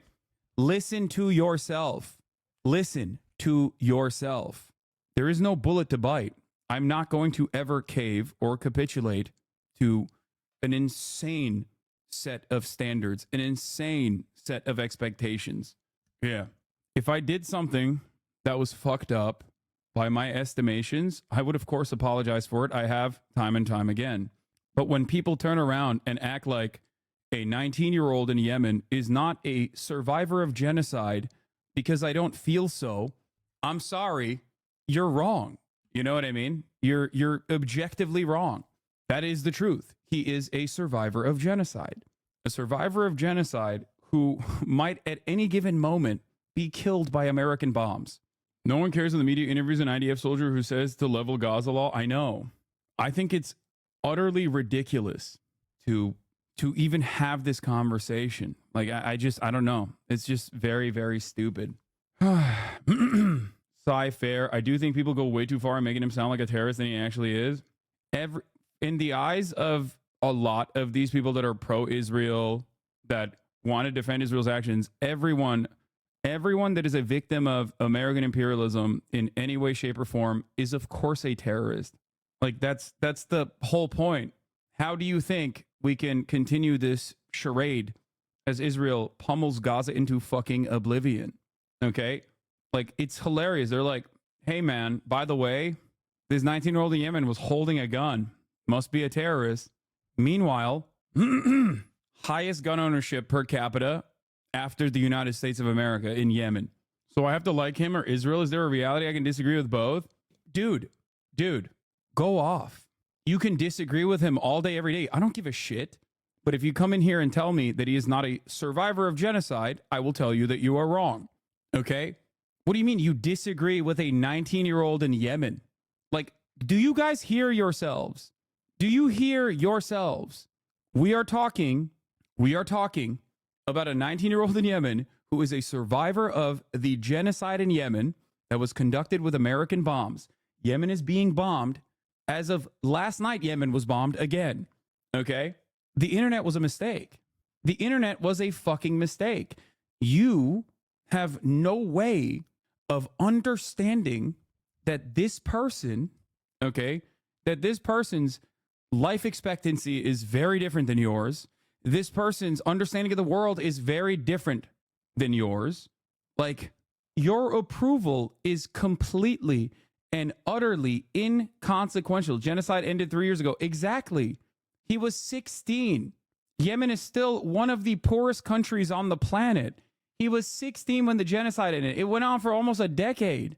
So from 6 to 16, he survived genocide. Endless man-made famine. What the fuck are we talking about? I don't know how I can communicate this, but why don't you consider the agency of that Yemeni kid? I am considering the agency, except many people think he is, under my guardianship or something. And I think the only reason why we're having this conversation is because people want to grab onto anything that they can. People want to grab onto anything that they can to just like continue this discourse. Okay.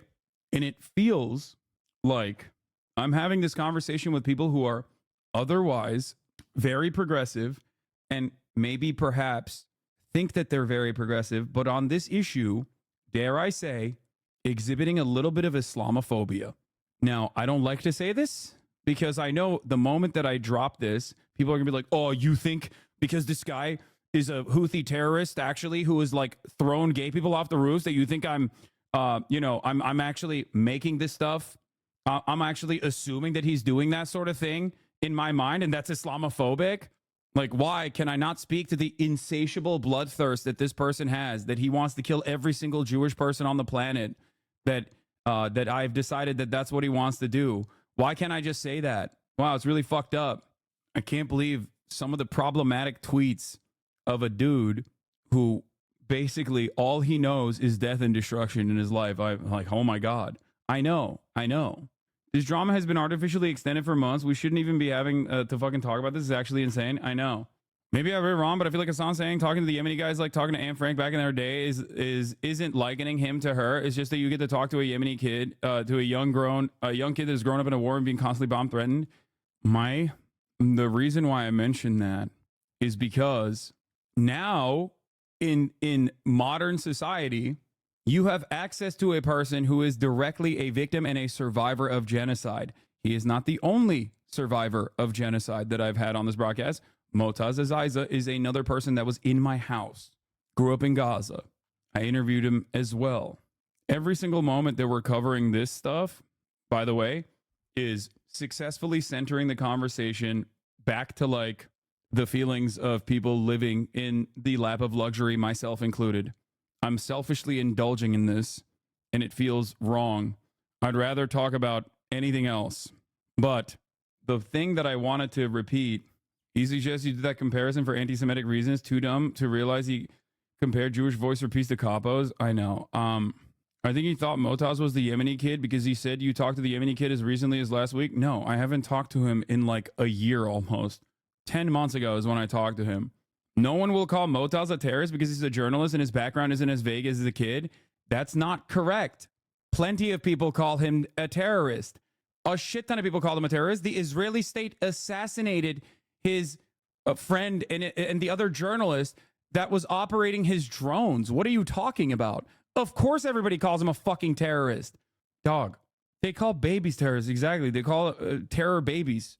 This is the other thing that I was going to say. Like, there are a lot of people. This is something that I tried to communicate to Ethan a long time ago. Okay. He said you didn't talk to him last week. He said you talked about him. Can we cover everything else, please? Yeah. Look, it's not just this community. There are a shit ton of other people. Ethan has been a very famous person online for years and years, developed a lot of fucking people who hate him, just like myself. Okay. I have a lot of haters that aren't just coming from Boner Chelly's community. Okay. Yeah, by the way, it's funny. People go, oh, wow. Like, people don't call Motaz a terrorist. People call me a terrorist, dog. What are you talking about? What do you think HasanAbi is?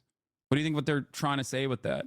I think people don't understand that Ethan's own fan base, because he had a genuine change of mind, which I respect him for, okay, still to this day, on a lot of these issues, he cultivated a very progressive community, much broader and much different than my community. And those very progressive people, understandably, have a different attitude. I think that is the main problem here. That, like, the main problem here is that I don't think he understands this. I don't think he understands that his like audience actively try to not think about his opinions or the way he presents himself on this issue, because the reality of the matter is, like, I still believe and hope that he is considerate of the genocide that Israel is engaging in, and that he recognizes that Israel is an apartheid state. I don't know where he's at on the matter, but considering that he consistently pulls up like random people on Twitter and says, I've been getting serially harassed by people over and over again from Hassan's community, I think that's his way of saying, like, my opinion on the issue is known by everyone, But every single time, even the conversations, like look back at the conversations that we had in the early steps, okay, in the early stages of October, the conversation that we had on my stream. Go back and watch the conversation with today's eyes. My position on none of this has changed, okay? My position on none of this has changed. And since then, a lot more people have become more cognizant, become more understanding of the situation on the ground, okay? I've had all of this. I've had this whole thing. I've had this entire conversation now at this point. And all he will see are things that are clip-chimped with the most negative framing possible. And it will continue this endless spiral of drama, okay? But the real problem here is, and the way I see it is I believe that the way he presents himself on this issue is the reason why a lot of people think that he is defending Israel. That's it. That is it. I can't do anything about that. I have tried to explain this to him publicly, privately. That was the thing that got clipped out of context in our conversation, the last conversation that we had on camera. Okay? If you recall, if you go back and watch that conversation that we had about like Jewish Voice for Peace, all this stuff. Okay? Let me see if I can find it. Where is it? It was on my, it's on my YouTube. Something I said back then that got also clipped out of context is still very prescient. Okay? Let me see if I can find the video real quick. And then I'm going to move on and we're going to do regular news coverage. Okay? Thoughts on Jackson Hinkle's support for Palestine? He's a charlatan and has said anti-Semitic shit. He's just a right-wing nut job who is a unique opportunist in the grand scheme of things. He's just like, he's an opportunist. He's a grifter, but he certainly is a unique one in his approach. I mean, he's a fucking MAGA communist, you know? Where the fuck is the... Why can't anybody send me the fucking clip of like me and Ethan having a conversation? Okay, this is not even the... dude, you couldn't find it on my own fucking page, god damn it. There was a part in this conversation that was clipped where I was like, look, I can't control how people feel about the way that you present yourself on this issue. If you recall at the time, people clipped that out of context to be like, oh, I can't control my own community. He's saying, oh, I can't control his own community when he's like demanded other people control their community. What I was saying in that situation is I have done everything I can to control my community. I have regularly, with regular frequency, yelled at them. Okay? You edited that part out of your upload, I think. I gotta go soon anyway. My throat is fucking killing me. Okay, well, I'm sorry. I think that is this it?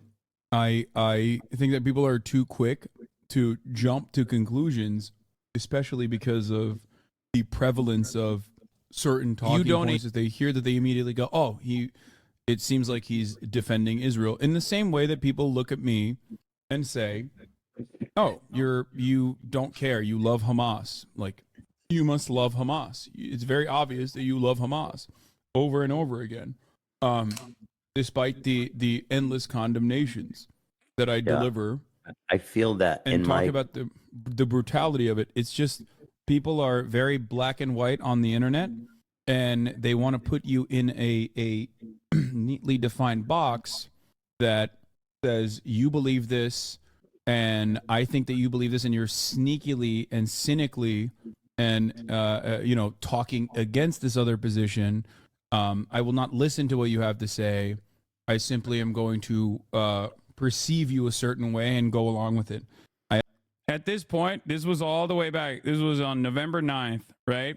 When we were having this conversation, the point I was making was, listen, dog, when you say from the river to the sea is actually anti-Semitic, and then I try to have a conversation with you about how it's not anti-Semitic at all, and I try to describe to you an emancipatory slogan, and then I tell you it's kind of like it's giving all lives matter when someone says Black Lives Matter, okay? Then, of course, people are going to think this way, okay? You are, in many ways, repeating a lot of the things that, like, some of the most unhinged sociopathic defenders of Israel say. When you say, like, oh, some of the things that Ethan said that he apologized for were damn near identical to what fucking Bill Maher says or what Asmongold said. Like, oh, you're gay, or you're a sex worker, you'd be thrown off a roof in Gaza. Like, that is just straight up. That is straight up fucking the same shit that Asmongold and Bill Maher say, right? Of course, people are going to make up their minds about this, no matter how much I try to tell them that, like, oh, you don't understand. Like, Ethan is very critical of the Israeli government for quite some time. And that's basically what I was saying. That's what I was trying to explain to him, both publicly and privately, over and over again. And yet it didn't matter. It didn't matter at the time, and it still doesn't matter. And I think this is more so, like, I think that there is I'm being as charitable as possible. I think that there is, like, obviously a very real fear of anti-Semitism. Anti-Semitism is on the rise. I've never said that it's not. There's very real anti-Semitism on the rise. It happens every single time Israel does something like this. Never to this degree, never to this severity, but, like, Israel packages all of its violent actions with the idea that, like, they're doing it for all Jews. And a lot of opportunists use that and massage the already existing underlying anti-Semitism in American society to be like, see, look at what they're doing. There's also a lot of people who don't understand it. They're like, well, what the fuck? They're saying they're doing this for Jews. Like, I guess they are, or whatever, right? All of this stuff remains. All of this stuff is very real, okay? So in all of this madness, when Ethan's expectation is that people will understand the nuances of his statements, like, of course they're not going to understand it, because they're seeing fucking people get burned to bits. They're seeing people fucking burned inside of tents with IV bags, like, stuck to their fucking bodies as they yell out. Like, they see the cries of Palestinian people every day. They see Gaza getting pummeled every day. They see Lebanon getting pummeled now. Like, of course, there is no room for nuance in that situation if you are focusing all of your time, effort, and initiative after hundreds of thousands of people, millions of people have been displaced, hundreds of thousands possibly dead. We know directly from Israeli fire is like 45K over the course of 12 months, 2,000 in Lebanon that we know of thus far. Like, yeah, people are going to keep hearing you say, like, oh yeah, the war is really traumatic and it's really devastating, but also I'm getting attacked. I'm getting attacked relentlessly by random accounts on Twitter, or I'm getting attacked relentlessly. Like, what the fuck is going on? Like, this is unacceptable. Like, people are going to lose charitability to your position over and over again. Okay. And I find that strange because like I don't think that, I've never made light of, or rather, I've never considered anti-Semitism to not be an issue. Of course it is. It is the canary of fascism. It is one of the easiest signifiers that someone that you're talking to is most likely a fascist. And that dynamic is changing now. Even it's getting, anti-Semitism is becoming significantly more prevalent as Israel packages all of its violent actions as though they are doing it specifically at the behest of Jews all around the world. Okay? This is why I say Zionism is inherently anti-Semitic. So if you don't take a side, you get banned law? What do you mean?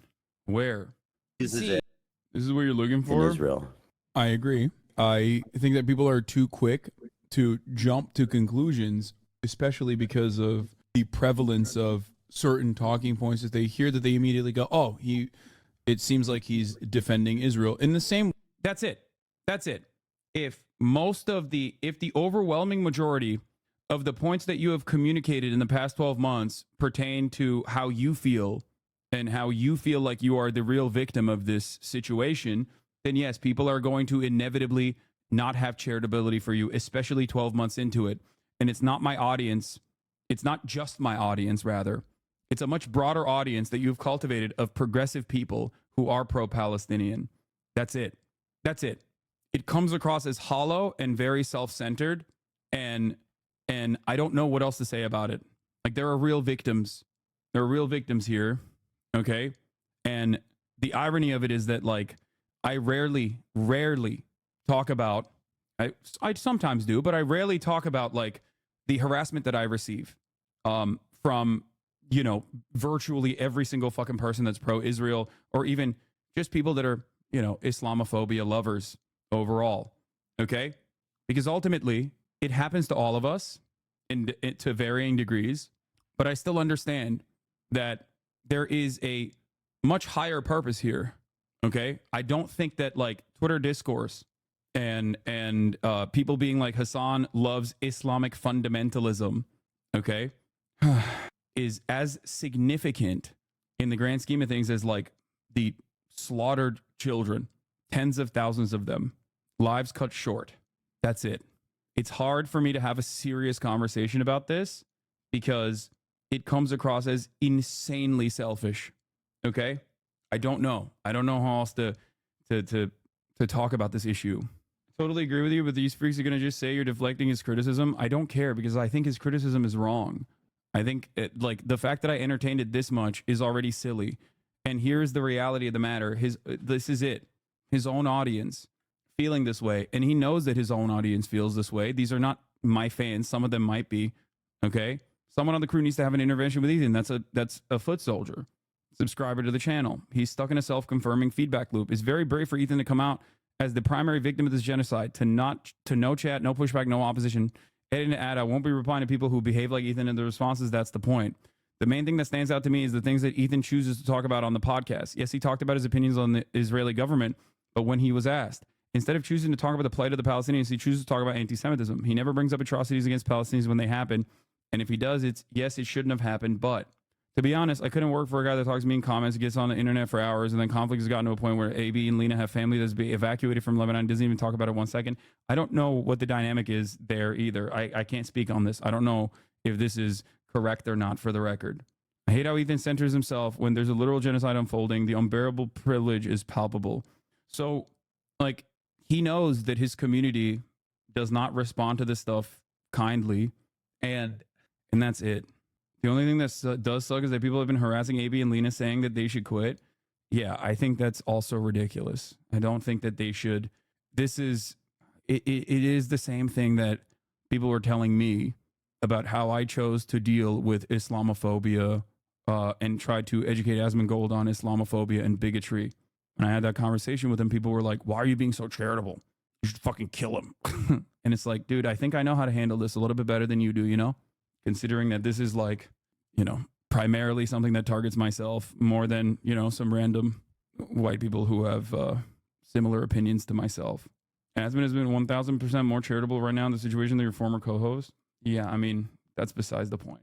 So that's it. I don't watch Hasan. I watched H3 since back when I was living in Israel and collabing with 50 Frank. The other day I saw footage of the latest hospital bombing online. Children being burned alive while hooked up to IVs. And that same day, Ethan was posting IG stories about this Houthi kid. No mention of the bombing, no mention of anything except for his own emotions. It made me sad to see that this is where he's at now. I'm here because he's silencing criticism from his own audience on today's podcast episode. Some of us aren't Hasan fans. We just have eyes and can see the genocide that's happening. And we see Ethan too wrapped up in his own world to say anything substantial about it. Every time he's mentioned the genocide in the past couple of months, he called it a tragedy or a disaster, like a tornado hit there, no mention of Israel at all. I haven't followed through on like his latest opinions on this stuff. But what I have seen over and over again, that's a fan lore channel for his podcast. But what I have seen over and over again is just like how, you know, like this is what it was, right? The execution that will carry out all Zionists. Just a cute tweet from our fave Houthi. Same people telling me to kill myself. Love this guy. I still can't figure out why they're targeting me. You need to ask yourself, what is a Zionist? Is it just someone who believes Israel shouldn't be wiped off the map? A lot of people would say yes. That's why the term is dumb and basically a slur at this point. It can be deployed against anyone. People are calling AOC and Bernie Sanders Zionists. It's not a slur, man. It's a political opinion. And I think the vague generalization of like what Zionism should be in the minds of some people is what is causing this confusion. If you believe that Israel has to exist on the ancestral homeland of Palestinians that lived there for hundreds of years as a Jewish majority ethno-state, which is what is designed to be, which is what it is right now, okay, then yeah, that's what you believe. It is a fascist ideology.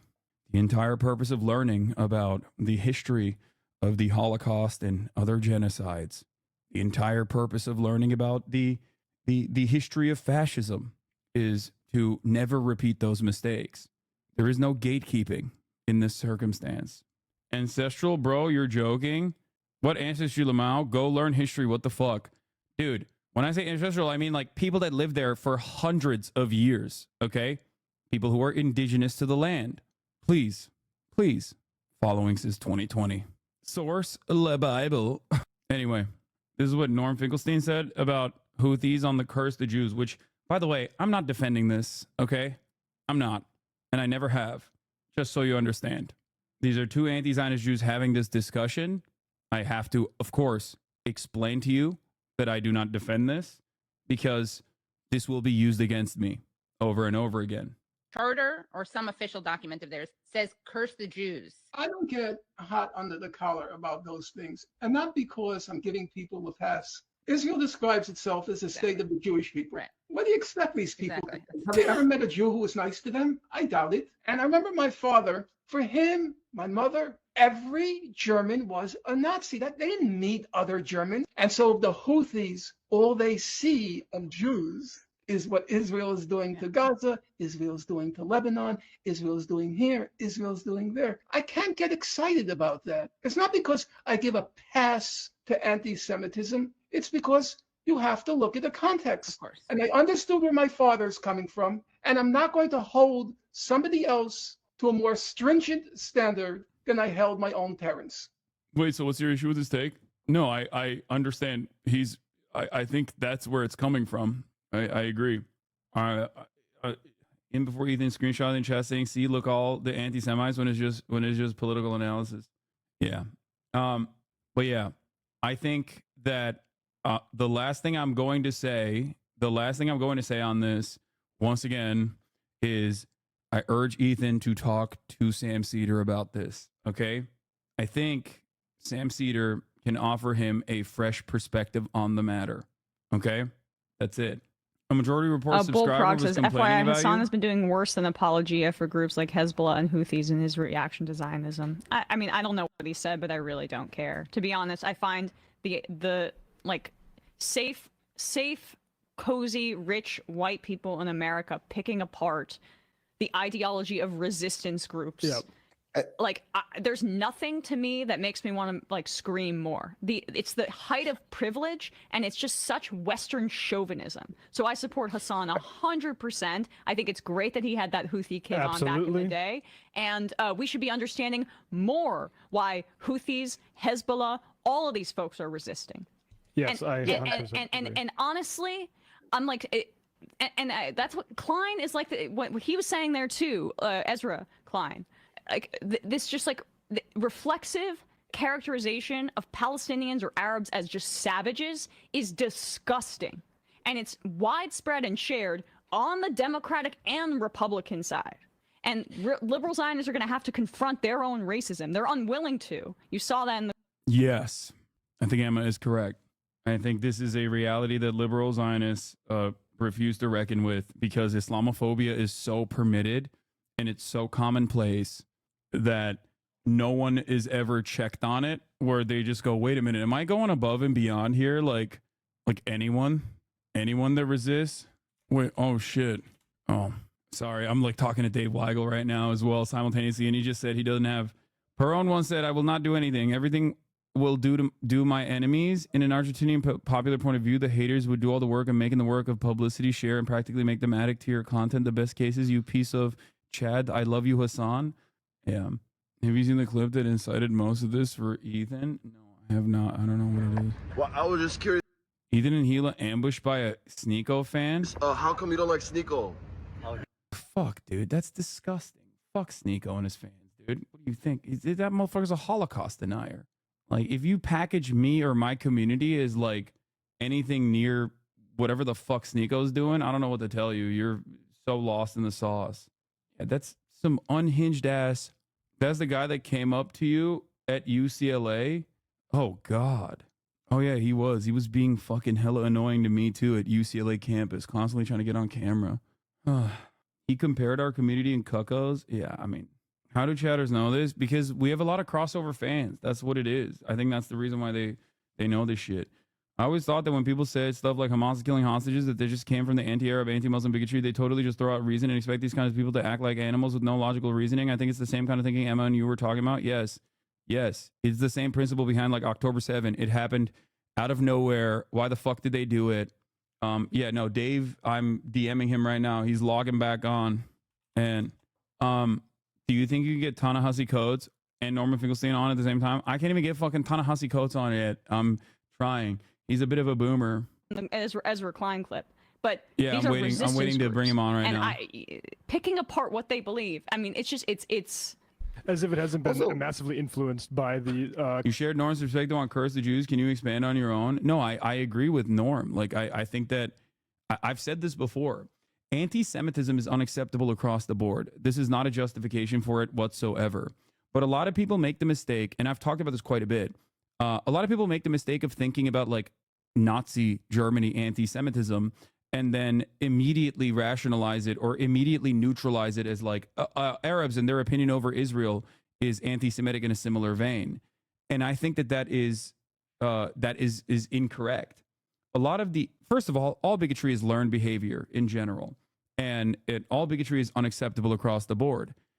The Arab bigotry, the Arab anti-Semitism is born out of Israel's actions of imperial violence in the region, backed by the United States of America, being packaged as like being done for the interests of Jews.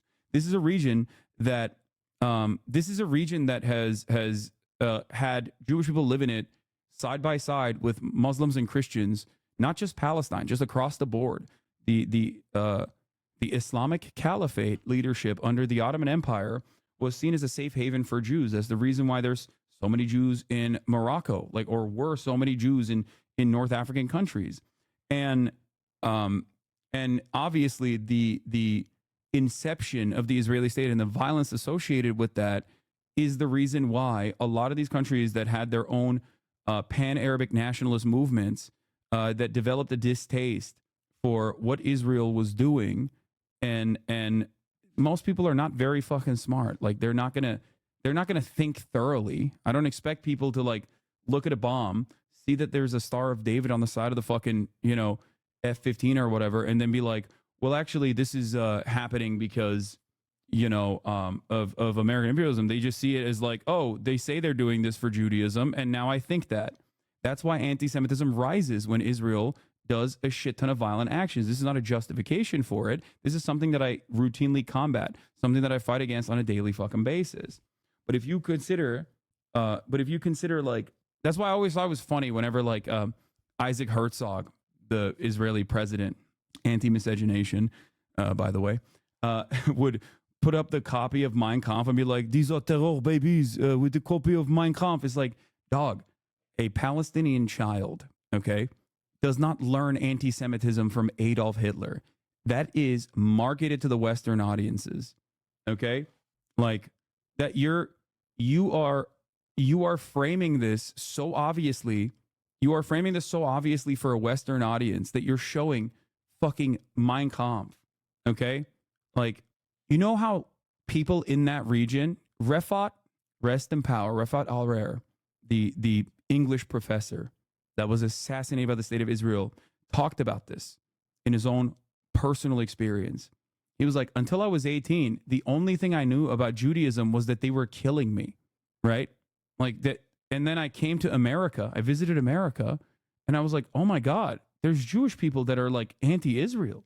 That is a framework that you will never be able to comprehend, especially if you're a progressive person, especially if you have learned what anti-Semitism is in the United States of America. Okay? He was like, the first time I met a Jewish person that I saw as a person that was my ally, that saw my humanity, that recognized my humanity, was when I left Gaza or when I left Palestine. This is something that people cannot comprehend. They think it's the same kind of anti-Semitism that people are like learning on fucking 4chan. Okay?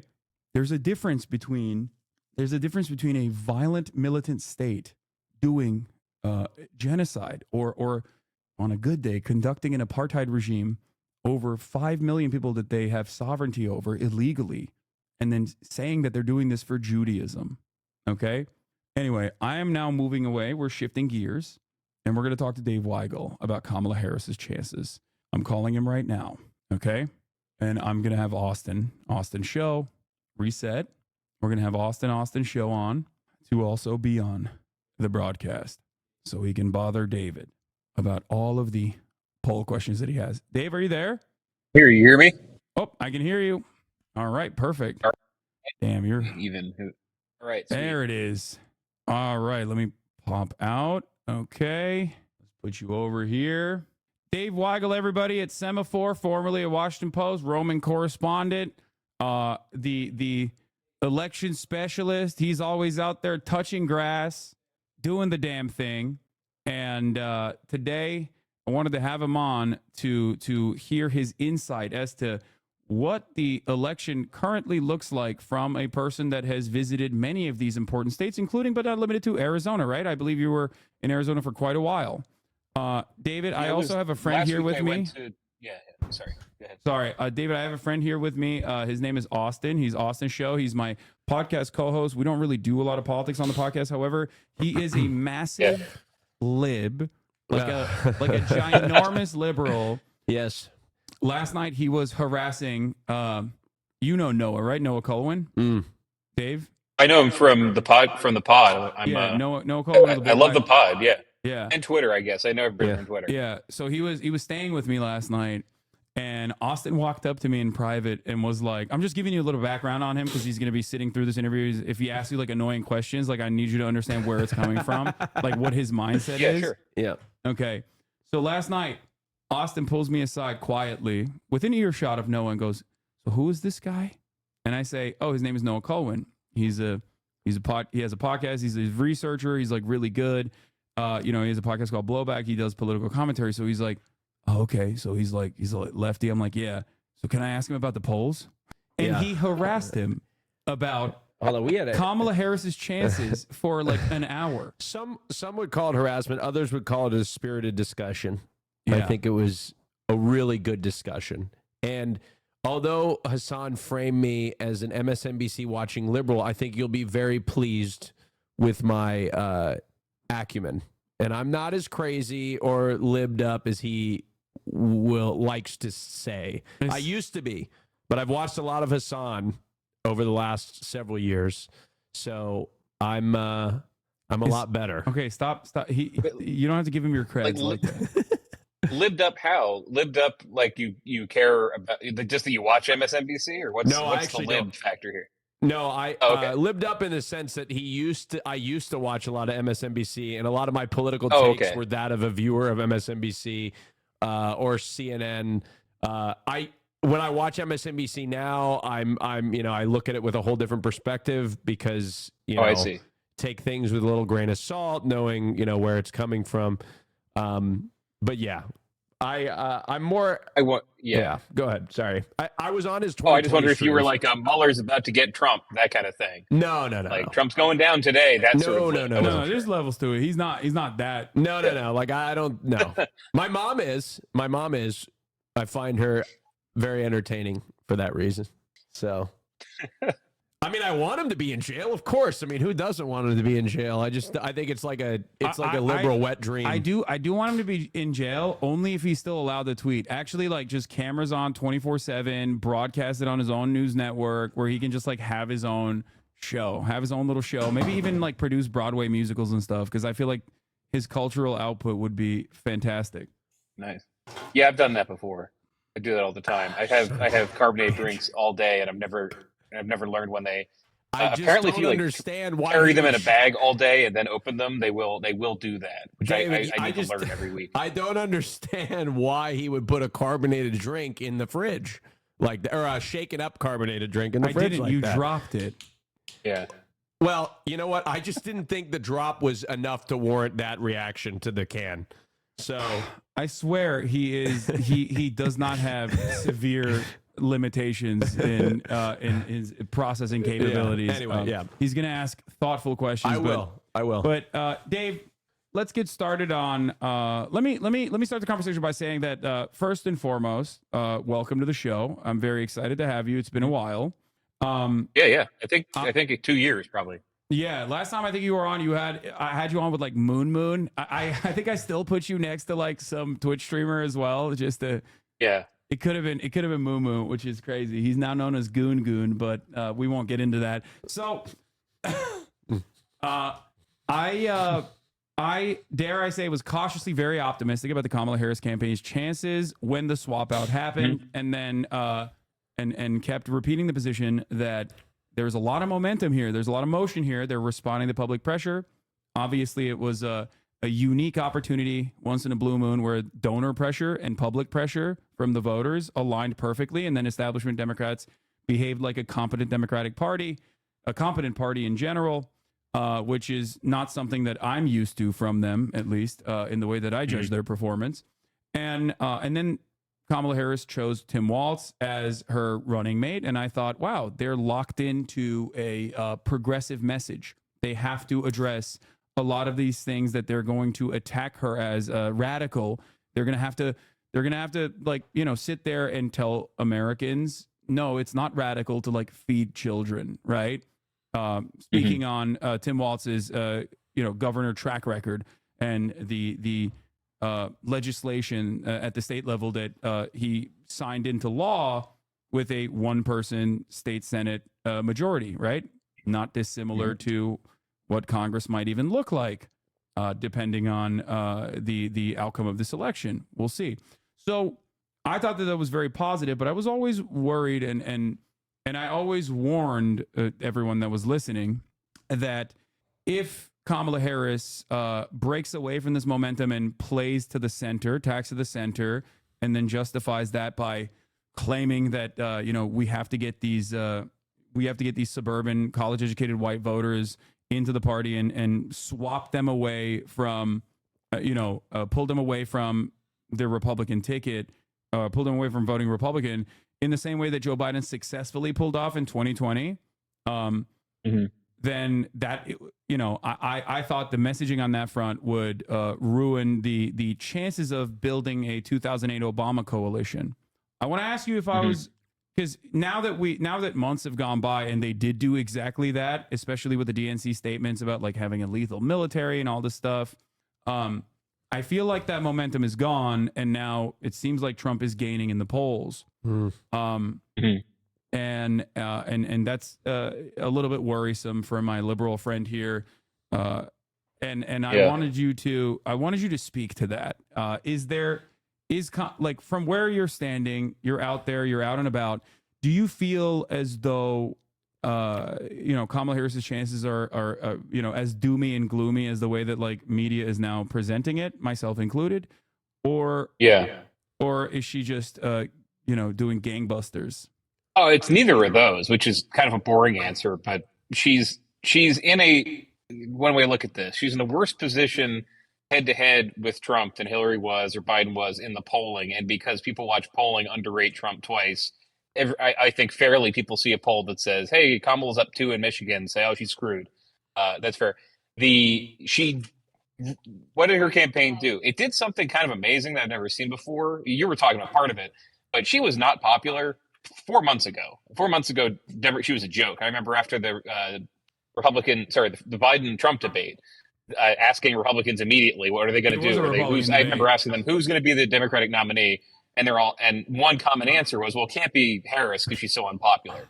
And they made her pretty popular. If you look at the polling now, she's got, or people who criticize her, but she's at 90-something% of Democrats, does pretty well with independents. She's getting some Republicans. Her favorables are in some swing states, like most of the Midwestern swing states. I saw one, North Carolina, they're 50-50, which is crazy. They were 30% in the same places before.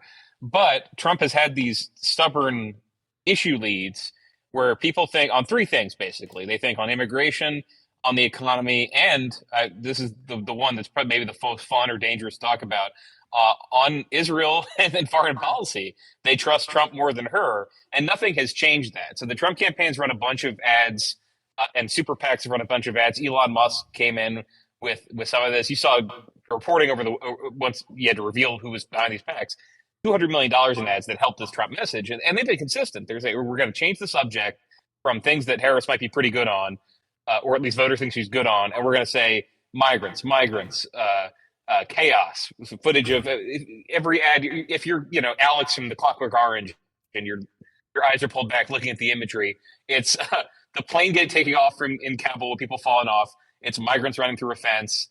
and it's, I guess, a family looking at their bills going like this, or maybe at a grocery store doing the same thing. Maybe you're holding a grocery, so you're going like this. But you know what I mean? Just the ads are all on those themes, and that's done some damage. So there are voters, like in 16, a little bit in 2020, that say, "Oh, I like Kamala Harris, but I'm worried that she can't get in there and turn things around on the border and on the economy and get peace in Israel." And Trump can, because I feel like these weren't problems when he was president. That's my very simple view of the election. Yeah, again, based on going places and talking to voters and finding them. There are not a bunch of people who said, all of a sudden, I love Donald Trump and he's hilarious and I forgive him for everything I thought was annoying. They're more saying, oh, I still don't like this, but remember how I didn't have to see Gaza on my TV every day? Remember how I was able to buy milk for less? I want that back. Trump will bring that back, I assume. That's kind of the problem they've run into. Can I cut in here for a second and say something that I just realized is very ironic? That was quite literally the reason why Joe Biden won in 2020. Because they were like, I don't want to fucking see this guy on TV. It's annoying me. He's constantly yapping. A lot of it. He's incompetent. Like, it's reductive, but a lot of American voting is kind of reductive. It's kind of stupid. It's kind of silly. Like, people vote on silly reasons. And I think that was ironically the reason. They were like, this shit sucks. The person running the show, I hate.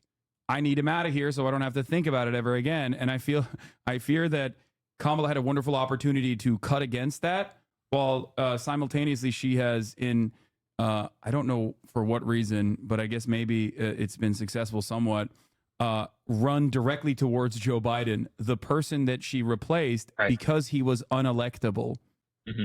Yeah, and she has not. That would be hard to do, right? One advantage Trump has had is that both of them have been in power. He was in power for 4 years. She's vice president. Both of them are saying, well, I'm going to do some more stuff if I'm reelected.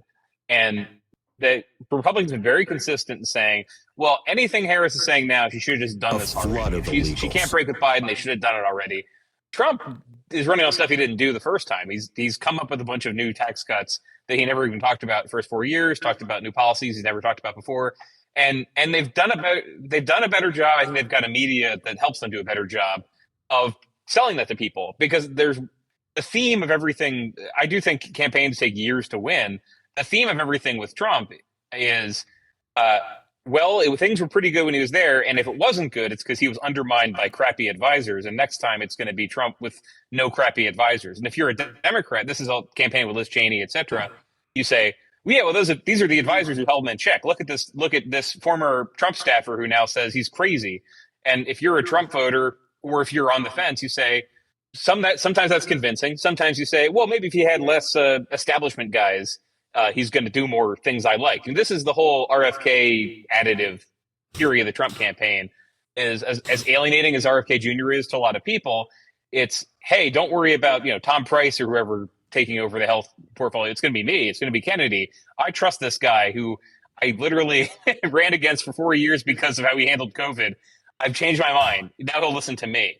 I'm not even saying, oh, Democrats should be better at that. It's really hard to do. Just they don't have the same permission structure, or you could be mean and say like cult personality or something. They just don't have the same. You had a little bit of this for Barack Obama. You don't have it for Biden and Harris. People saying, you know what? I got some stuff wrong, but next time they're going to hire everyone I want and get it right. You do have that for Trump. It's really potent. Yeah. Trump is singularly charismatic, but also simultaneously very polarizing. The things that some people respond to as like cool and charismatic and funny, others understandably find gross and distasteful. But I guess the way I see it right now is, and I want to hear your perspective on this, like right now, to me, it seems like Trump's method is he's tapped out, right? He's just completely tapped out. He was president for 4 years. People have made up their minds on him. And, 2 assassination attempts and nothing really changed in the polls for him until people saw more of Kamala Harris on TV and started to make up their minds, while Trump was doing this like onslaught of the charm offensive on all the podcasts that he could go on. And I feel like the method for him is like, will he be able to activate low and mid propensity voters and drive turnout on election day to go out and vote for him by large enough numbers in swing states, or if he doesn't do that, will the Kamala method of like trying to keep the Joe Biden coalition as tightly wound as possible, will that actually be successful for her? Would you say that that's an accurate understanding of the situation? Yeah, it's pretty accurate. I saw some people today going back to this Chuck Schumer infamously, because the whole story of the Hillary Clinton campaign was, gosh, you guys are really going to try this? She's really unpopular.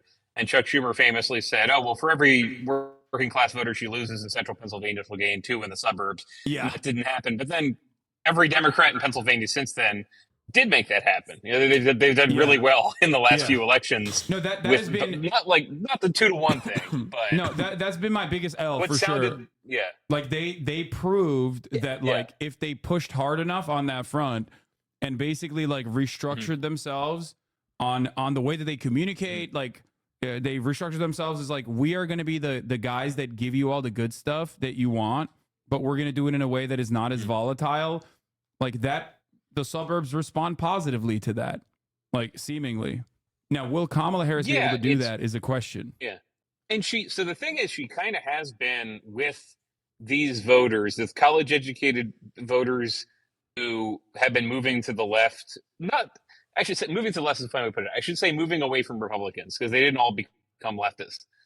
But she has been doing that. In all the polling, you'll see, look at any poll of the Midwest where she's up by a little bit. She's up because she's doing a bit worse than Biden did with working class voters of all races, and she's doing better with college educated voters. It feels weird that those are the opposite, but you know what I mean? Like the different coalition. She has improved in like the suburbs of Milwaukee, and as she's done a little bit worse in, frankly, parts of downtown Milwaukee. That's true. It's very close, and there's no Democrat. Some Democratic incumbents have done better than this, but it is just the Biden coalition is losing some people who don't look they're ever going to vote for us again, at least with Trump as the option.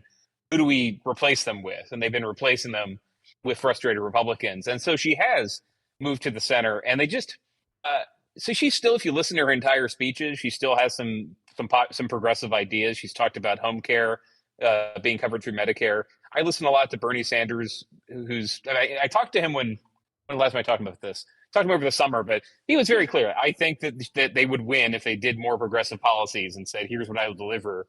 And she's been doing a little bit of that. He's a little bit happier, but they're generally not. They don't want to run as we're going to recover with a bold New Deal plan the way that Joe Biden did. They don't think you can do that. They don't think you can add the ex-Republicans you need, because they think you're renting those people for one election and then they're going to go away.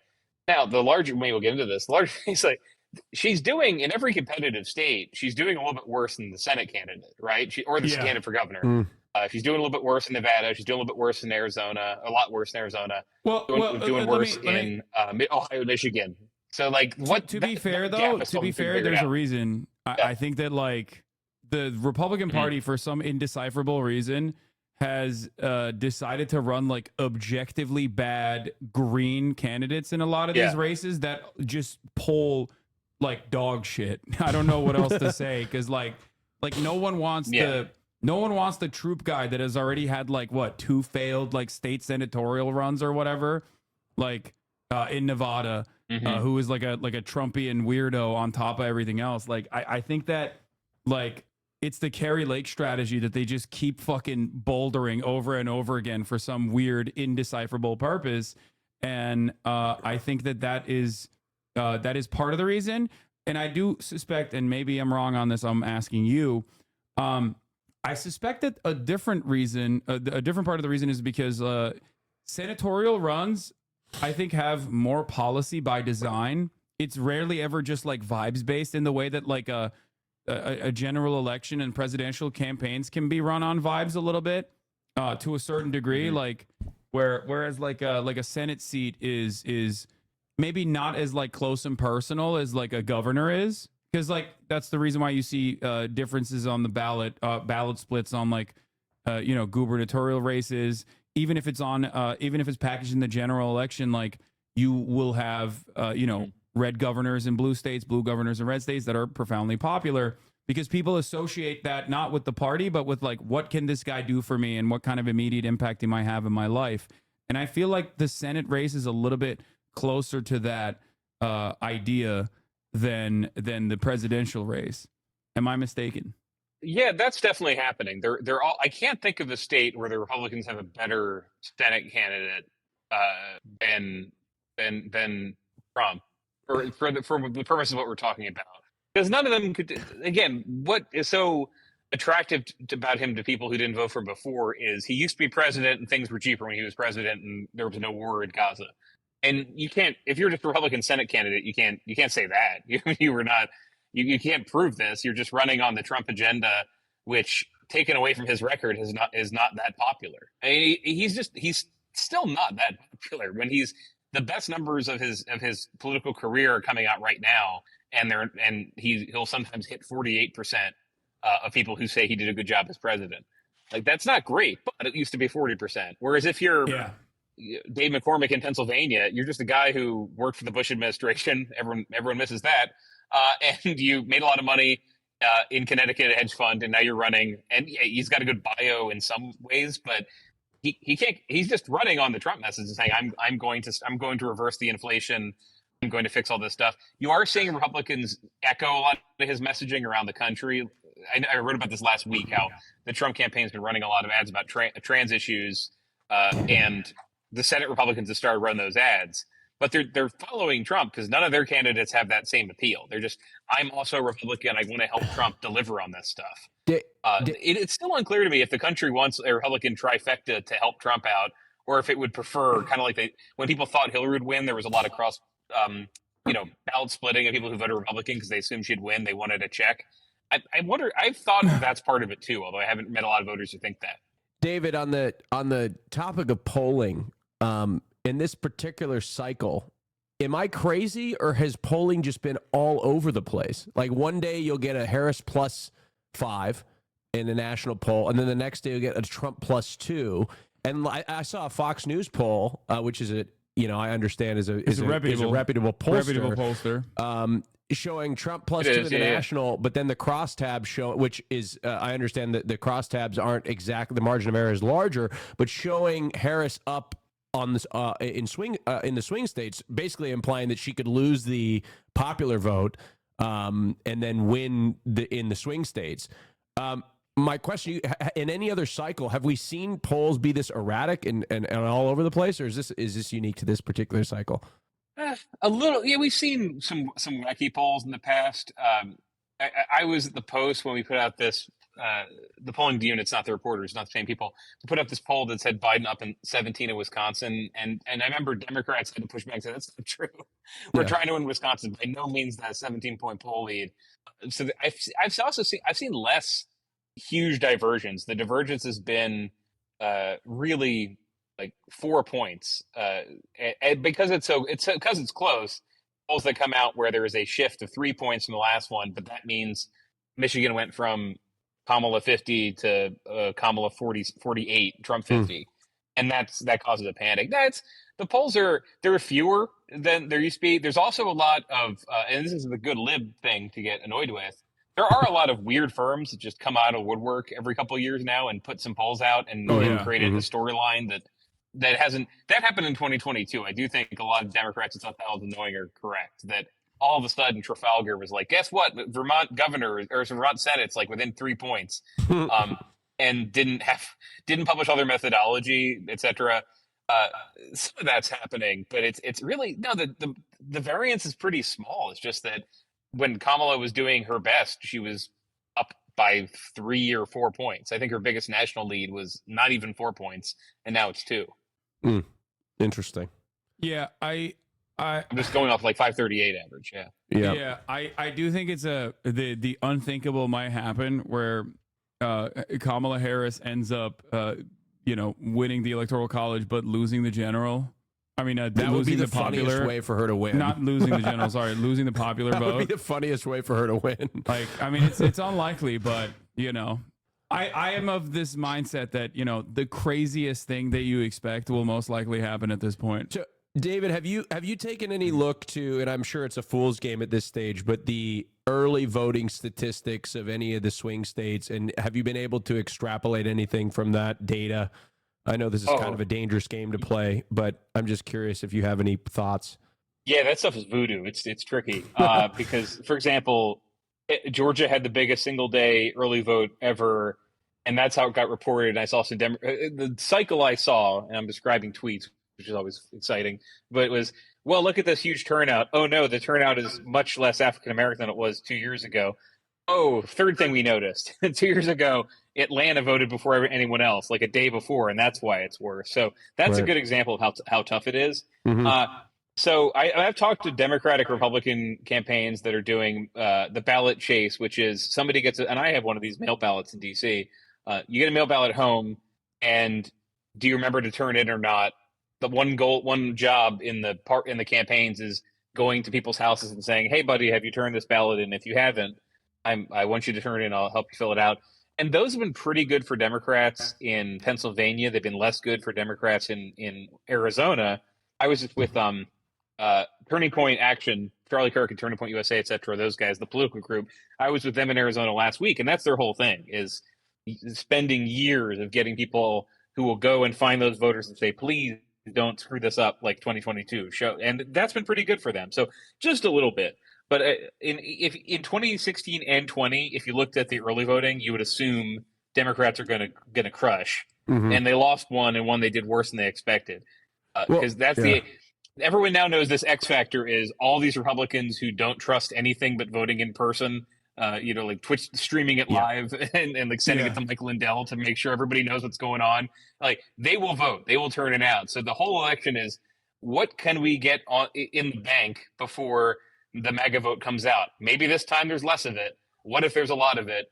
If we're only up by 600,000 mail ballots, that might not be enough. That is a big thing happening with Democrats. I've seen Republicans. It's all over the place, and I asked that question knowing that it's a fool's game to try to even figure out what's going on, because you see Republicans claiming that, the early vote is a good sign for Republicans because the GOP has been pushing contradicting their own message to try to get their voters out early. And then, they're also operating under the assumption that a bunch of Republicans are going to show up on election day.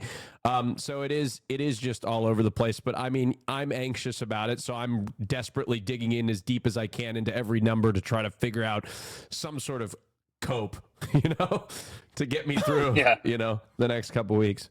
Oh, no, that's real tough. I mean, it's just, nobody knows how many MAGA voters are going to show up on election day. So it's, if the turnout was really bad and Democrats started to panic, we're not getting our people out, that'd be one thing. But they've got they're feeling like they're doing what they built the campaign to do with the early vote. They don't feel bad about it. Arizona's is the one where Republicans are doing a little bit better but remember, this is 2 years of Republicans in Arizona telling themselves, we could have won the election for Kerry Lake, but we all showed up on election day and the machines are broken. Yeah. So they've been inculcated, and please vote before it's the last day.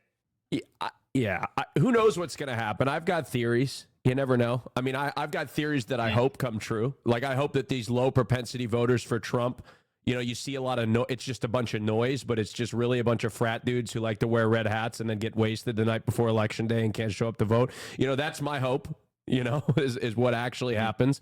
But God knows, it's really, I've learned since the last election, a lot of it's just turnout. You got to turn out your base. And if they show up, then you'll win.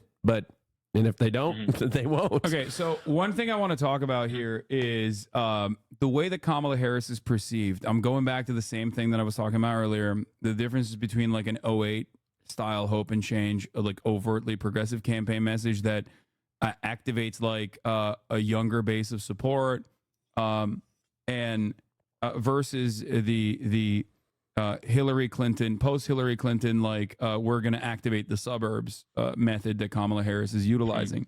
One thing that I've always found to be tricky with that, with respect to Kamala Harris, is the reality that 46% of Americans find her to be too liberal.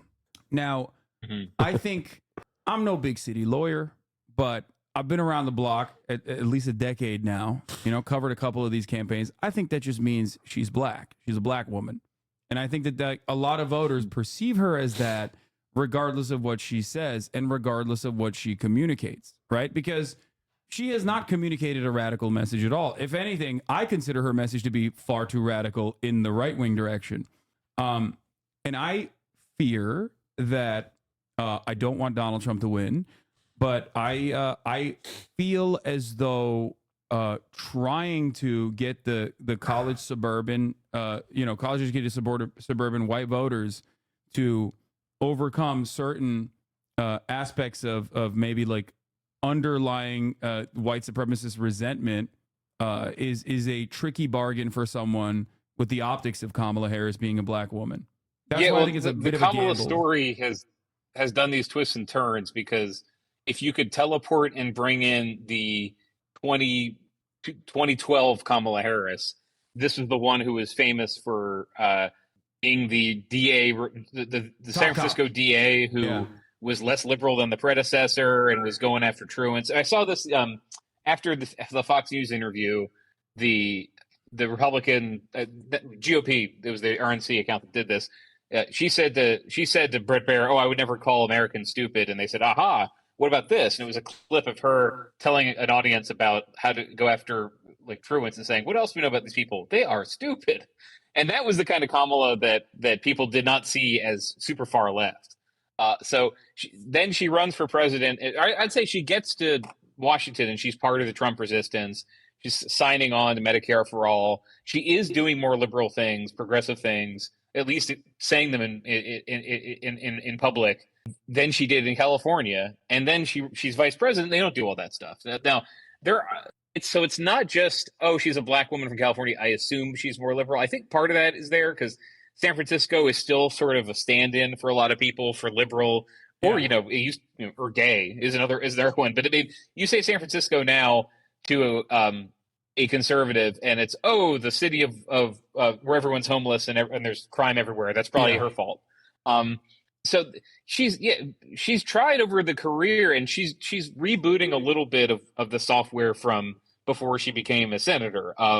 No, I was a prosecutor, and I was a tough prosecutor. I carry a Glock. That stuff has done a little bit of good for her. She definitely is seen as less liberal than she was 3 months ago, because the old story was, can I show Biden you picked something? this I'm going to share my candidate. screen. Go ahead. Oh yeah, go ahead. I'm talking about because I want to. No, not at all. I want you to look at this as well, because this is from Blueprint, the newest polling on what kind of messaging and what kind of preference effect it has overall, and preference effect on independents. And I feel like a lot of the things that she has said that are, if you look at it, it's like literally the most progressive things that she says, regardless of her background, poll spectacularly, regardless of her background, regardless of like what people say against it, like counter messaging. I use price gouging regularly. I think they like accidentally landed on a brilliant way to message something with that one. It's like unique, I think. And then they, of course, predictably dropped it kind of and stopped talking about it because they got scared of like the counter messaging against it. And then everything that goes down to like, neoliberalism versus like, actual right-wing sentiment. You asked me what the difference is between Joe Biden and me. That will be one of the differences. I'm going to have a Republican my candidate. Preference effect overall minus 10 for Harris. For independents, minus 12 Harris. What, if anything, would you have done differently than President Biden during the past 4 years? Asked one host. Harris responded, "There's not a thing that comes to mind." Minus 21 Harris, minus 26 Harris. Yeah. I sort of was a holdout on that because I thought, she's his vice president. That's a great trick question to ask, because the follow up is always, well, why didn't you do it? If Biden wanted to do this differently, why didn't you go there and do it? Biden ran for president, and he'd been Obama's VP, and this was a question he got sometimes. So, okay, you were telling him that he was handling Afghanistan wrong. Why didn't you do something? But just the way she put it, because every question you could answer in a better way. What if they could run that again, and she said something like, well, I'm a different person, and kind of like she told Fox, that they wouldn't have had that clip. Yeah, I believe that. The progressive stuff that you highlight, the Blueprint put in there, and I thought it's a blueprint too. It is the economic populist stuff, right? It is, Yes. and that's the thing. They don't think they lose any of these Republican voters by saying we're going to expand Medicare to cover home care. They would if they said, and we're going to replace everybody's health care with Medicare, which would be a stupid thing to say because that's not how you're supposed to sell Medicare for all. But yeah, the progressive stuff they are running on, they're pretty confident that stuff plays. It's tough for them. I'm not trying to say, poor campaign. But this happens with every campaign. Is the message of the day is, hey, everybody, we're rolling out this new popular healthcare plan. You're going to love it. That can get overwhelmed by other stuff. Or, hey, this happened a couple days ago. Hey, we've got a plan for Black America. Here are the specific things that are going to benefit Black men. And one of them is protections for crypto. And the story is, why is she so obsessed with crypto? Like, it's really getting that message out is tough, but that's their job. So she's definitely I need to pause there for a second. Hit some like foul balls when she's tried to say, here's my popular idea. I need to cut in there though. The percentage of the percentage of Black men that own crypto is 20%, and I'm almost certain, like, at least this is anecdotal from my friends, but it is a 1-to-1 of the percentage of, I think, Black voters that will vote for Donald Trump. I think that's one of the that might be one of the only that's one of the only niche micro-targeted campaign messages that like directly impacts the targeted audience. The percentage of Black people that own crypto is 20%. It's not absolutely false. That's what the numbers are. It's not Black men. It's just 20% of Black people. Oh yeah, sorry. Sorry. No. That I've seen other Democrats do this before the FTX thing in 2022. I wrote about some Democrats, and they were campaigning with Black entrepreneurs who wanted to. Who had some crypto investments. If you ever seen Spike Lee's ad, which I think he's deleted for crypto, it's all about how new money can help